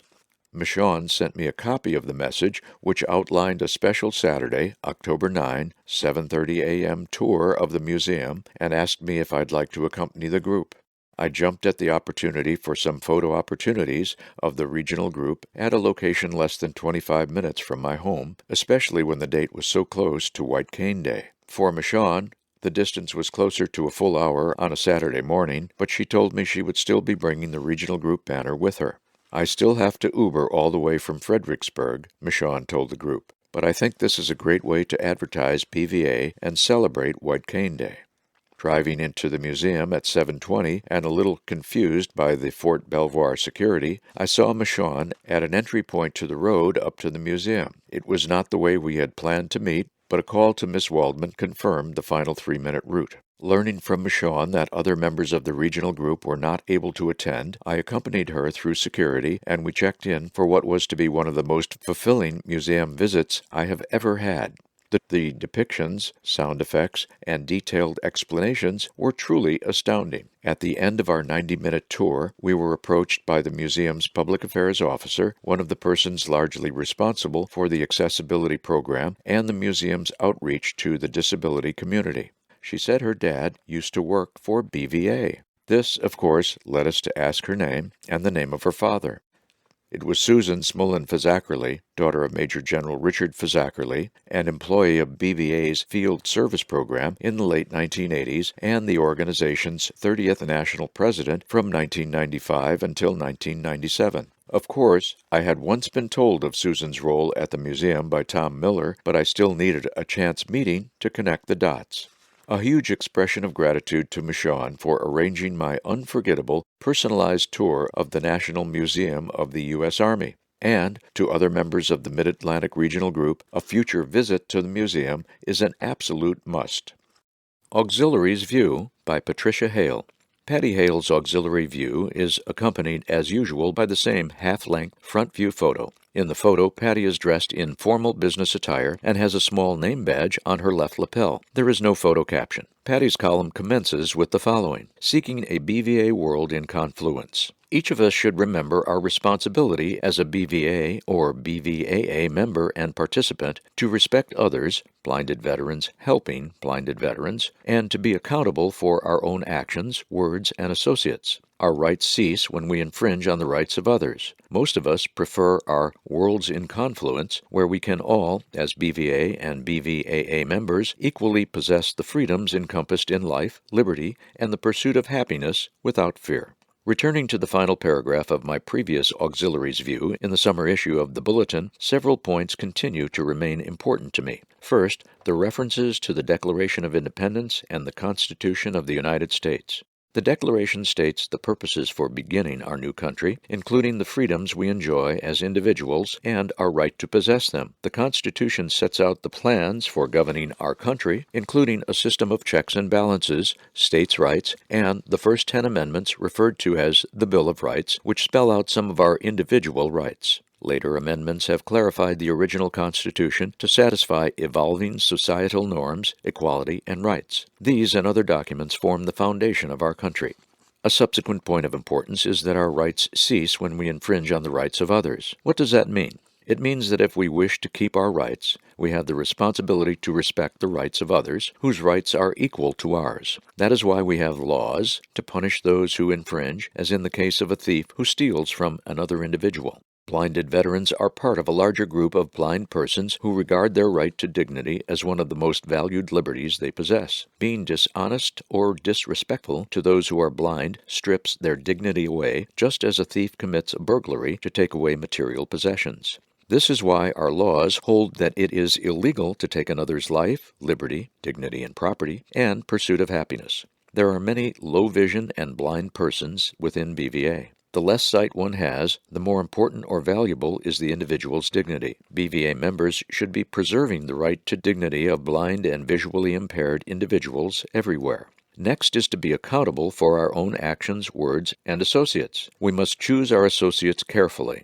Do we all honor others' freedoms and rights? Do we also tell the truth and follow up appropriately with words and actions? It is our responsibility to be accountable in all we say and do. first for ourselves and then as an organization. Lastly, you will note the word finally was not used. Much more could be said on this subject. The word and concept of respect. Synonyms for respect include account, as in accountability, admiration, often for the office or positive accomplishments, even if not the individual, appreciation, consideration, esteem, estimation, favor, regard, etc. But prior to cultivating these virtues towards others, we must respect ourselves, love ourselves, be confident, and learn to communicate appropriately. We must not say anything about someone that we would not say to their face. We must treat others as we would have them treat us by being kind, honest, and trustworthy. Yes, we all make mistakes, but having respect by doing what is right with responsibility and accountability can mend a lot of oopsies. Remember that the character of an individual is determined by what that individual actually does, especially when they believe no one is looking. Remember the BVA motto, Blinded Veterans Helping Blinded Veterans. That means respecting, assisting, communicating, honoring others' rights, etc. Let us, as blinded veterans and supporters, each choose to first help each other, our fellow blinded veterans. We are strongest when we act of one accord, following all the guidelines, bylaws, and constitutions that have come before us with the strength of wisdom and respect for one another and the good of all. Veteran Service Program Update by James R. Vale. A thumbnail, shoulder-length photo of Jim Vale in a serious pose accompanies his Veteran Service Program update. Jim is attired in the same long-sleeved dress shirt worn by other staff members in the official photos previously described. The picture is highlighted by the design of the BVA logo in the front of the shirt just below the left shoulder. There is no photo caption. The content of Jim's update begins with the following. The VA Auto Grant. It is well known in the veteran community that veterans can receive compensation for their service-connected injuries. Many veterans and their families, however, may not be aware that VA provides a one-time $22,355 grant for the purchase of an automobile. This assistance is known as the VA Automobile Grant and is available for veterans and service members with qualifying disabilities. VA funds approximately 2,000 auto grants annually. The department also provides grants for adaptive equipment to modify a vehicle for a disability. In essence, to qualify due to blindness or vision loss, the applicant must be at least legally blind and be service-connected for the blindness. Per 38 CFR Section 3.808, the veteran or service member must have one of the following conditions. 1. Loss or permanent loss of use of one or both feet. 2. Loss or permanent loss of use of one or both hands. 3. Permanent decreased vision in both eyes. 20/200 vision or less in the better eye with glasses, or greater than 20/200 vision but with a visual field defect that has reduced peripheral vision to 20 degrees or less in the better eye. 4. A severe burn injury. 5. Amyotrophic lateral sclerosis, ALS. Or 6. Ankylosis in one or both knees or hips. In this latter case, the qualification is for an adaptive equipment grant only. Until self-driving, fully autonomous vehicles are perfected, why would a blinded veteran who cannot drive need an auto grant? If ever asked this question, an appropriate response may be, why do drive-through ATMs have Braille? All jokes aside, although a blinded veteran cannot drive, there may be a spouse or other family member who can drive for the blinded veteran. Not everyone lives in an area with accessible public transit or paratransit. Rideshare services like Uber and Lyft are convenient but can also be prohibitively expensive. Getting to VA medical appointments can be a challenge as there are limits to VA-provided transportation. If there is a driver, having an automobile makes getting to and from employment or health care for the blinded veteran easier, safer, and more convenient, especially during this unprecedented pandemic era. How does a veteran apply for the VA Auto Grant? Patience and attention to detail are necessary as the grant process is a multi-step one. In Step 1, Sections 1 and 2 on VA Form 21-4502, Application for Automobile or Other Conveyance and Adaptive Equipment, under 38 U.S.C. 3901-3904, July 2021 version, are completed and Box 16 is signed by the veteran. Service officers holding power of attorney, POA, cannot sign for the veteran on this form. The form must then be submitted to the Veterans Benefits Administration for processing. In Step 2, the auto grant is treated as a claim and can take up to 125 days to be adjudicated by a VA Regional Officer, VARO, Veterans Service Center, VSC.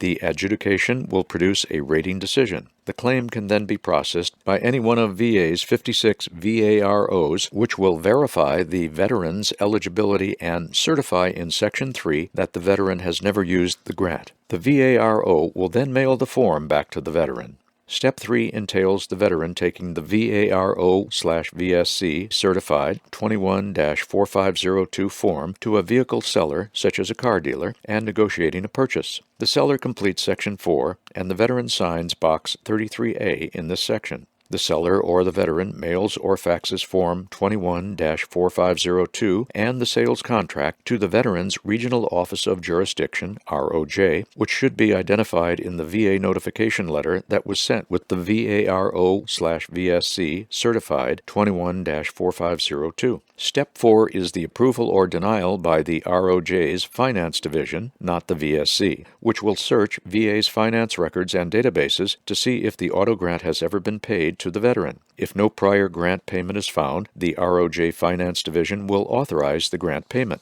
Step 5 occurs when the check is mailed from the VA Finance Center in Austin, Texas, to the seller, not the veteran. The 5-step process can be a long one with several potential pitfalls and pain points. Sometimes the VARO will deny the claim if it sees in the claims file a prior rating decision granting eligibility to the auto grant. However, simply being found eligible on a prior VA rating decision is not the same thing as VA cutting the check. In this situation, it will most likely be necessary to file an appeal. It is important to know that the VA will pay only the cash due in the sales contract, up to the full amount of the VA auto grant amount. If the cash due is less than the grant amount, VA will pay the cash due with the veteran forfeiting the difference. It is crucial that the cash due amount be equal to or greater than the full grant amount to avoid any forfeiture of grant funds. The grant amount is updated annually with a cost of living adjustment applied on October 1, the first day of the new federal fiscal year. Last year, the grant was $21,488. This year, it was increased to $22,355. One might ask which grant amount is used for an application submitted before October 1 and awarded after that date. The answer is the grant amount in place at the time the ROJ Finance Office authorizes the grant check. To see the current grant amount, visit https://www.va.gov/disability/compensation-rates/allowance-rates/.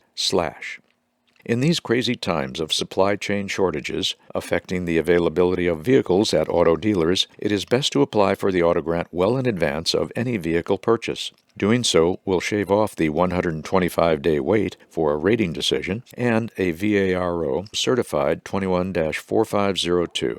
To avoid pitfalls, it is best to work with a BVA National Service Officer, NSO, to ensure that the most current version of the 21-4502 is filled out completely and correctly. The NSO can also monitor the progress of the claim and, if needed, intervene with the VARO and ROJ when the claim goes off track. For cases involving severe hardship, the NSO can assist with expediting the claim. Blinded veterans and/or family members with questions about the auto grant should contact the BVA Veteran Service Program.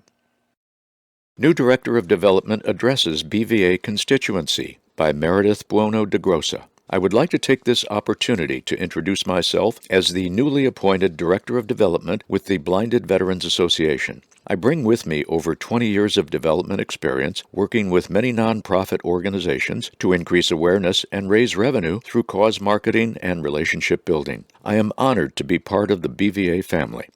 I look forward to meeting in person as many of our members as possible at the BVA's 77th National Convention in our nation's capital next August. I am equally excited to witness the reunions among all of you at that gathering.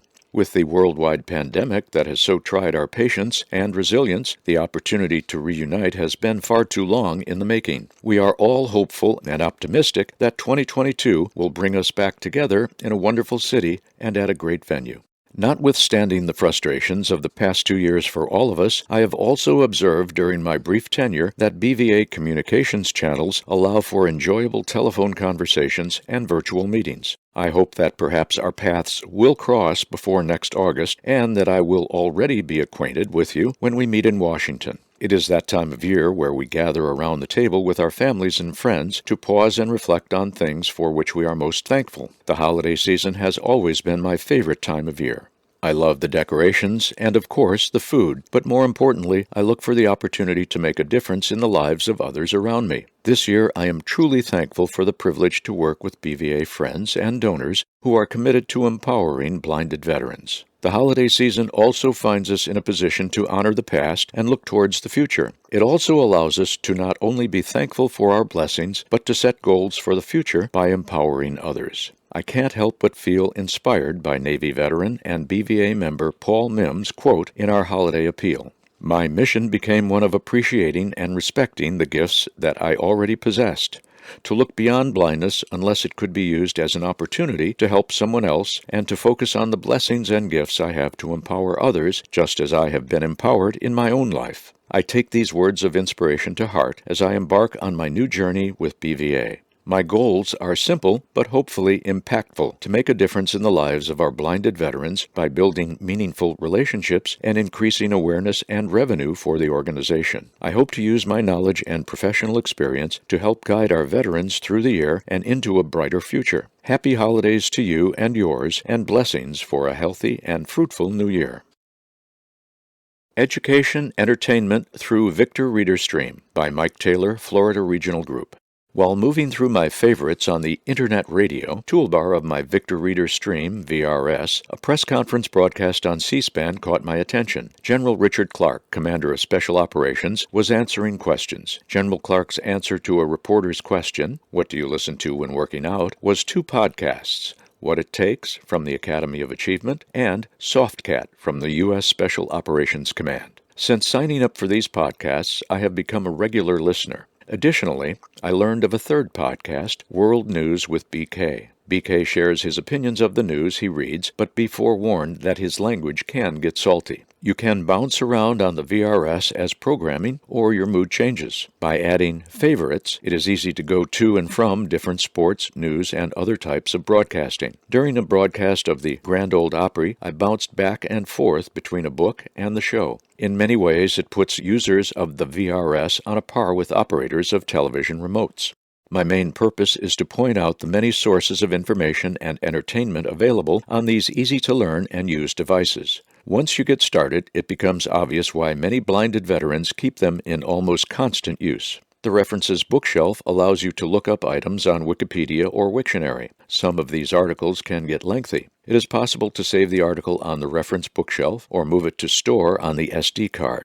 The National Library Service, NLS, Bard Bookshelf allows books downloaded from Bard to be read or transferred to the SD card.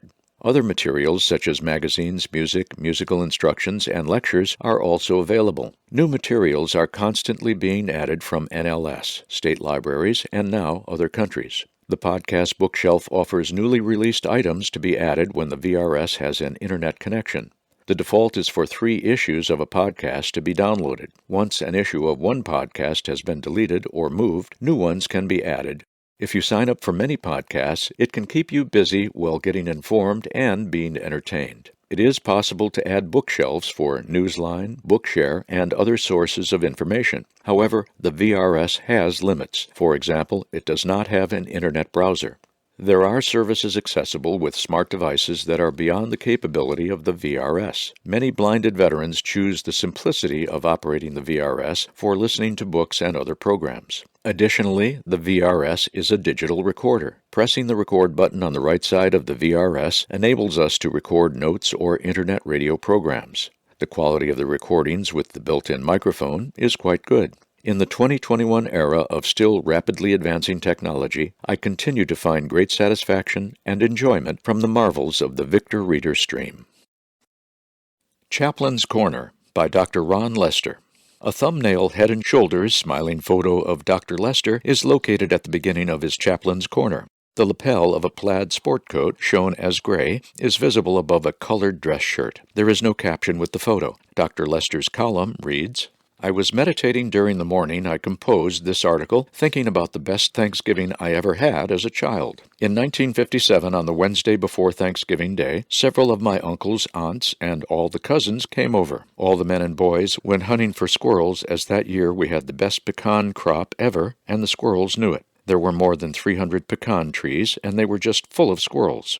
It just so happened that 1957 was the year I got my first gun, a single-shot .22 caliber rifle, and I could not hit anything, no matter how hard I tried. My dad and the uncles killed 29 squirrels that morning, and that afternoon we cleaned those squirrels right up. The next morning was Thanksgiving Day, and all the aunts were cooking up all those squirrels. That was the only Thanksgiving Day I can remember as a child, and for good reason. There were 3 platters piled high with squirrel meat. Some of the kids would not eat the meat until they were told that it was chicken. Dad offered one of the best prayers of Thanksgiving because that year we had so much flooding that we lost all of the crops except the pecan trees. I look back now and cry because of the pain Mom and Dad went through that year. They were expecting such great things to come from the crops, and it was devastating for those plans to be wiped out from all the flooding in Oklahoma. I know many of us have had great plans literally swept away as if by a flood these last 2 years. It can truly be difficult to pick up and go on. Even with the devastation that can come with farm life and life in general, there are so many things for which I am thankful from my childhood and beyond. Being able to play outside all day long, playing baseball, riding bikes with my friends, those things are all joyful memories. Then, as an adult, joining the military and returning from the war, raising a family, seeing grandkids come along, I know I am truly grateful. Sometimes looking back on life, it is hard to believe that we have made it this far. I believe it is because of our faith in God and the words from the Bible. In the Old Testament, there are many verses about being thankful and giving thanks to God despite our circumstances. Psalm 107, verse 1 in the New International Version reads, "Give thanks to the Lord, for he is good. His love endures forever." The rest of the 107th Psalm goes on to talk about the many hardships God's people have faced, experiences entailing being hungry and thirsty, being in great trouble and distress, or being cast into prison, enduring great storms, or even drawing near to death itself. Yet, the writer of this psalm decides to start by giving thanks. So, if you have had a hard time this year, think back and see if there were some good times in your life for which you can be sincerely and earnestly grateful. Give God thanks for those memories. Smile when thinking about them, and be grateful for the freedom that has brought them. Oftentimes, we end up in a better place than we might have expected, and much of that can be from being positive and thankful as we go. Even as we go through hard times, we should still be thanking God for always being faithful and never leaving us throughout our lives. As we think about the season of giving during these upcoming Thanksgiving and Christmas holidays, it is a great time for you and I to give to another. It will make us feel so much better to selflessly give what we can. If you really believe that you have nothing to give, think about an old friend or two and give them a call. I know many of us have lost many friends over the years, and it can be comforting to just think of the good times. My challenge to you in these next months is to smile a little more, find a kind word to speak to people, and give out a little more. You will find that you will be blessed as they return to you the same. From Joyce Meyer, "You cannot have a positive life and a negative mind." May God's blessing be upon you. Out of Darkness, Light Emerges by Pascal Bautet. How my blindness with VA response is the best thing that happened to me during the past 10 years. I could never have imagined what blessings a severe handicap could bring. My blindness was gradual until, in 2010, it was pronounced legal. I discovered a year later that I qualified for VA residential blind rehabilitation training. So, I arrived at what is now known as the Central Blind Rehabilitation Center at Hines in 2012 for my first of 4 training sessions. After a month of training on the computer, enabled by much empathy and professionalism, I was sent home with a new computer, a larger screen monitor, and a printer. I was overwhelmed by gratitude as all of it was packed up in front of me. I came home to Lexington, Kentucky, where my ever-loving wife had set up a corner in the dining room so I would not need to go up and down the stairs to where my own computer desk had been. I now had newly acquired word processing skills and equipment to go along with the writing and journaling skills I had used in submissions to popular and professional publications throughout my life. What else was I to do now but write about this awesome life I had had? That life began with a troubled childhood consisting of problems with authority and running away from home 3 times by age 12. There were 5 car accidents, setbacks brought on by my own stupidity, boxing championships and other sports competition, and enlistment in the U.S. Army at the start of the Cold War. My Army career began on Guam as an athletic director in special services. Distance running had been my therapy since age 15, when my parents' marriage became conflicted and I could hear everything with my bedroom next to theirs. Beginning with daily meditation on Guam, I was pursued by the Hound of Heaven to follow Christ completely until I surrendered to a life of poverty, obedience, and chastity in a Benedictine monastery that conducted a college prep school. Yes, as I faced my life after Hines, I also looked back at a life filled with risk-taking, a life filled with pushing the envelope in terms of actions I could get away with, a life of serendipity, and a life of amazing grace. Again, what else was I to do but write, and with my own life as the frame of reference for such writing? At about that time, I heard of a famous writer who began his writing day at 4 a.m. and wrote until noon. Trained as a monk for 16 years, I thought, I can do that. So, for 20 months, I did that, enabling my first book since Hines, a 30-chapter memoir for my veteran community with a lesson in resilience in each chapter. Since I have always been a passionate dream catcher, writing for my veteran community soon became my passion and my ministry. Self-publishing has been my venue, and while it places all the formatting burden on the author, it is much more efficient than dealing with an agent and a publisher. Therefore, I have learned to format both print and ebook versions. I do not know how many books I have at Amazon, Apple, or Barnes & Noble. I do not keep count. Each is another special flower offered to the universe. It is my positive addiction, and I have some favorites in this order. Resilience of a Dream Catcher, Blind Veterans Coping with Loss, Celtic Grace Thin Places, Living with Gratitude, Secrets of Intimacy, Laughing at My Perfectionism, and The Art of Dealing Positively with Negative Feelings. When people ask how I am able to write some 30 books, I reply that it is a secret tied to grace and my guardian angel. However, it is my blindness and Hines which have blessed me. I live daily with Awesome, which is now the title of my next book, since I have been inspired by the awesome journeys of so many friends and veterans. Praise God, from whom all blessings flow. In addition, I could do none of this without the loving support of my wife of some 53 years. Who can guess what happens when a setback is gracefully embraced? There might be an angel or angels of many kinds involved. One small piece of my childhood Catholic faith that I have preserved is a belief in angels and guardian angels, as the above narrative suggests. O angel of God, my guardian dear, to whom God's love commits me here, ever this day be at my side, to light, to guard, to rule, and to guide.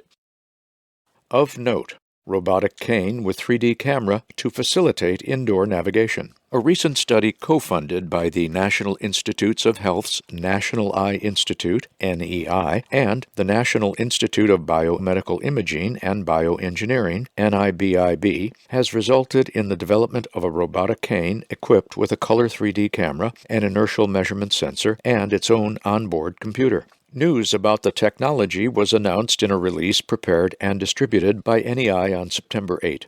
Details of the updated design were published in the Chinese IEE/CAA Journal of Ochtimotiko Sinika.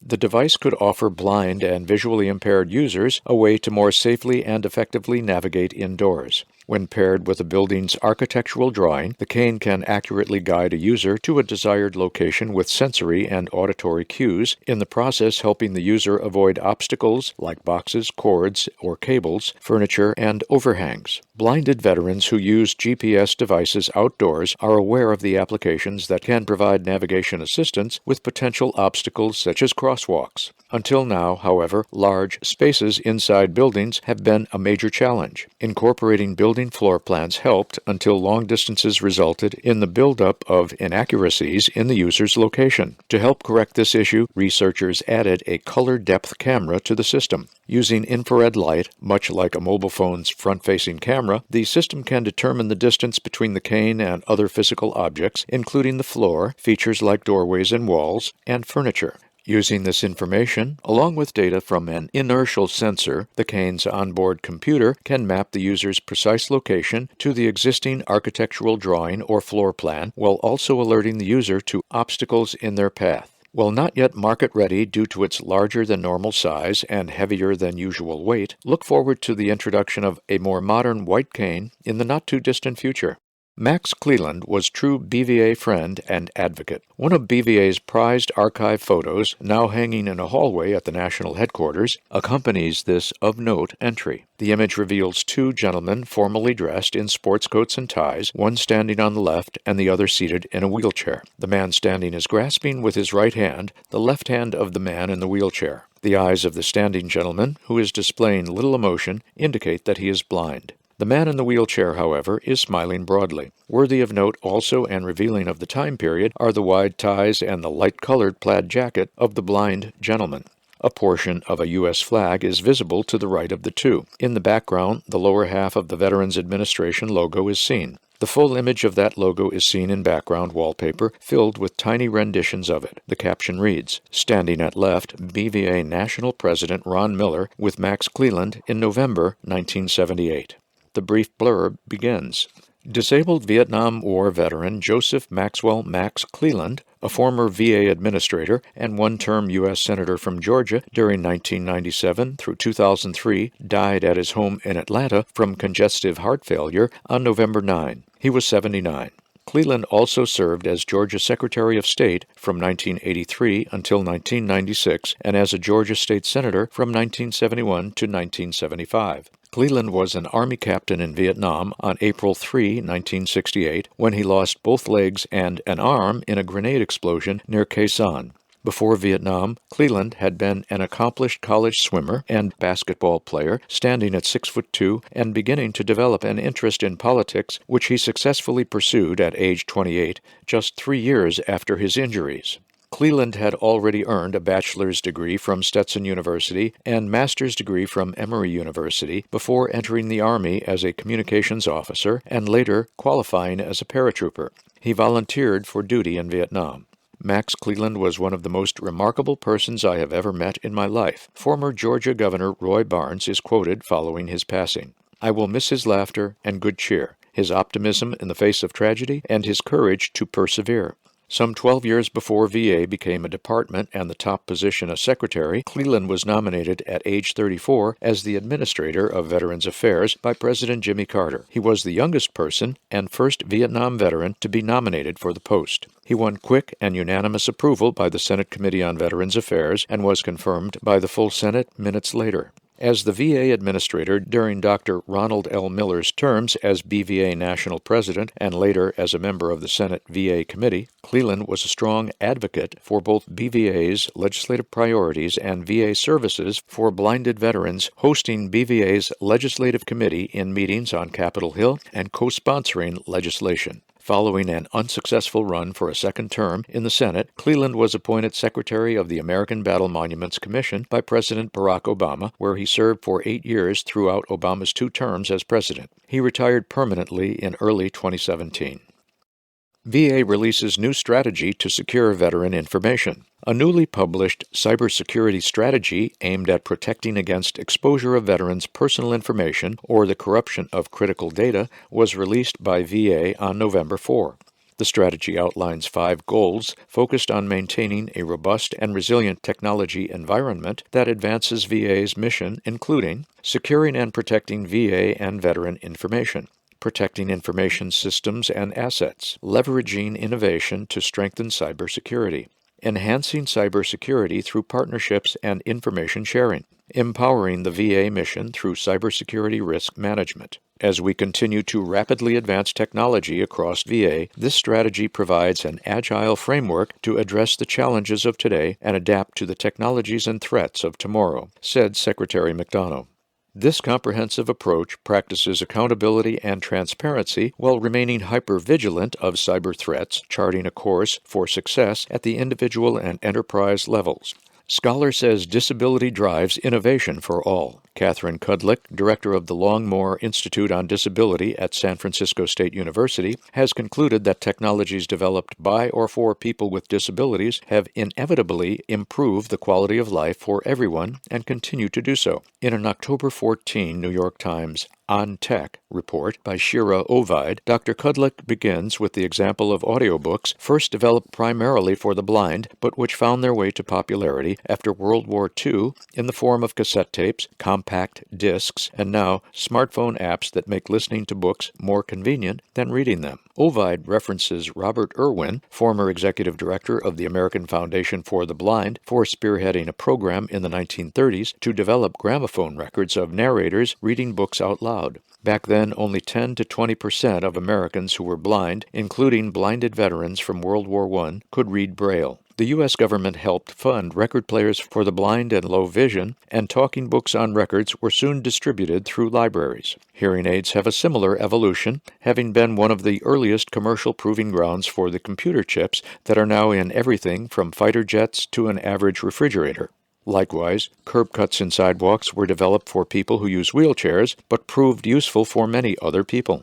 This history, Ovid says, flips the script on how the average person imagines product design. While smartphones were a technology designed for the general population, and then, by adaptation or accident, also became useful for people with disabilities. Other technologies that are widely used today exist because of people with disabilities. Silicon Valley inventor and futurist Ray Kurzweil developed multiple technologies, including optical character recognition, OCR, used in the K-NFB readers publicized at BVA national conventions a decade ago, and which became forerunners to Siri. Screen readers are also descendants of Kurzweil's design that scan digital text and speak it aloud or convert it into Braille, a technology that has made both talking books and audiobooks a little less popular among the blind and visually impaired.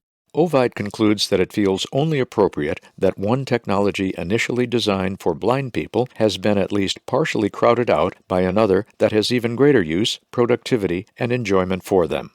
COLA increase is the largest in decades. The annual cost of living adjustment, COLA, will increase by 5.9% on January 1, the largest increase since 1983, and an adjustment that has averaged approximately 1.5% for the last 10 years. The increase means that many retired and disabled veterans will receive a bump in pay between $10 and $90 per month. Specifically, disabled veterans will see their checks raised by an average of $8.50 per month for each 10% of disability. VA is required by law to alter disability payment rates by that amount. The adjustment is a response to an expected rise in the rate of inflation, which is determined by the Consumer Price Index, published by the Department of Labor to compare the costs of certain goods and services today with the same goods and services of previous years. Proposed settlement reached in iBob's class action lawsuit. Parties to a lawsuit involving eyewear online store iBob's, LLC, have reached a settlement, a notice dated and sent to BVA on October 28, revealed. Murphy v. iBob's, LLC, number 1:21-CV lowercase -00017, alleged that iBob's violated the American Disabilities Act by failing to take the necessary steps to ensure that its online store did not discriminate against blind or visually impaired customers who use screen reader auxiliary aids to access digital content. Under the settlement, iBob's LLC agreed to take additional steps to make its website and any new website or mobile application it develops or acquires accessible to screen reader users. For a more complete summary of the terms of the proposed settlement, visit https://www.ibobsadasettlement.com. A Tribute to Veterans and Veterans Day by Warner Murray. A professional photograph of the author of the following poems is included here. Although it is presented as a small thumbnail rendition, Warner can be seen formally dressed in a dark suit with a matching bow tie and coat pocket handkerchief. The picture's background is a very light gray. There is no accompanying caption, but Warner prefaces the poetry as follows. These words, both above and below, are written to recognize you, the veterans. A veteran for life. America the beautiful, land of the free, I served my country, now I can't see. I heed the call, when nation in need, defend America, our armed forces' creed. I took the oath, with honor and pride, many other soldiers served and died. The contract was made, we knew the price, freedom and democracy, we'd give our life. The American soldier and all veterans too, we served well under red, white, and blue. Veterans Day. On this Veterans Day, I make this pledge, to salute all veterans who've served and died. Show them my respect with honor and pride. I thank the veterans for their service and deed. In protecting America, no fortune or greed. I recognized your journey, the challenges you bear. From veteran to veteran, nothing less is fair. From veteran to veteran, nothing less is fair. To help disabled veterans is housing and health care. Not temp support systems like shelter and welfare. Give veterans their promise, the silver and gold, not medals and words, raise their spirit and soul. They paid their dues in blood, sweat, and tears. Let's uplift the veterans for their remaining years. These are the tangibles all Americans can do. Stand for democracy under red, white, and blue. In remembrance, the Blinded Veterans Association deeply regrets the deaths of the following blinded veterans. From the Alabama Regional Group, D. Michael Lewis. From Cape Cod and the Islands Regional Group, Jack Crowley. Florida Regional Group, William James, Robert Sprague. Gem State Group, Bert Strom. Georgia Group, Jarrell McNutt. Illinois Regional Group, Raymond Nojakas. Louisiana/Mississippi Regional Group, James Crawford, Randy Farrell, John Oyster, Aaron Stampley. Mid-Atlantic Group, James Jackson. Midwest North Group, William Paulich. From the New Mexico Regional Group, Robert Rodriguez. New York Regional Group, Arthur Morris. Ohio Group, Robert Skiplin. Oklahoma Regional Group, James Day. Pennsylvania, Larry Matz. Rocky Mountain Regional Group, Lorenzo Tenorio. Russell Wood. South Carolina Group, Glenn Forrest. Southern California Group, Earl Moore. Fernando Torres. From the Spokane Inland Empire Group, Billy Bangs. And from the Wisconsin Regional Group, Sylvester Regan. BVA members at large, meaning that they had no regional group affiliation at the time of their passing. Jose Duran, Steve Ellis, Joseph Fina. Final thought. A color photo forms the basis of the Autumn 2021 Bulletin's final thought. Two ladies on the left and two gentlemen on the right are standing side by side on an indoor wooden floor. The woman and man in the middle are both seen with white canes placed vertically on the floor and held there by their outside hands. With their inside hands, they are holding one another's free hand. The man at the far right and the lady at the far left are dressed somewhat more formally than the other two. They are respectively wearing a sport coat and tie, and then a red-colored dress with a black sweater. In the foreground are orange-colored flowers that are visible at the bottom of the image. In the background are pumpkins of different sizes and colors, plants with orange and brown leaves, and a silver-colored wall at the very back. At the top of the photo, also viewed in the background, is a portion of a colored screen that says, in uppercase characters, "Thank you, veterans." There are then outlines of 8 stars that make up a row below the "Thank you" expression at the very bottom of the screen. The final thought is expressed as follows. A generous telephone call to BVA National Headquarters from Pastor John Cole, desiring to recognize area veterans after his Sunday service on November 14th, resulted in VIP treatment for James and Claudia Baldwin. The couple accepted the invitation and made an hour-long trek from Silver Spring, Maryland, to Alexandria, Virginia, some 15 minutes from BVA National Headquarters, to attend services of the Rose Hill Baptist Church. The services were followed by a meal catered by the popular Mission Barbecue, honoring them and some 10 other veterans in attendance. This was a truly magnificent gesture to recognize all of us in this way when they didn't even know who we were before today, Claudia said. Pictured here, left to right, in the church's chapel, spouse Martha Cole, Claudia Baldwin, James Baldwin, and Pastor John Cole. And this concludes the descriptive audio version of the Autumn 2021 BVA Bulletin. The voice of this issue of the Bulletin was John O'Leary.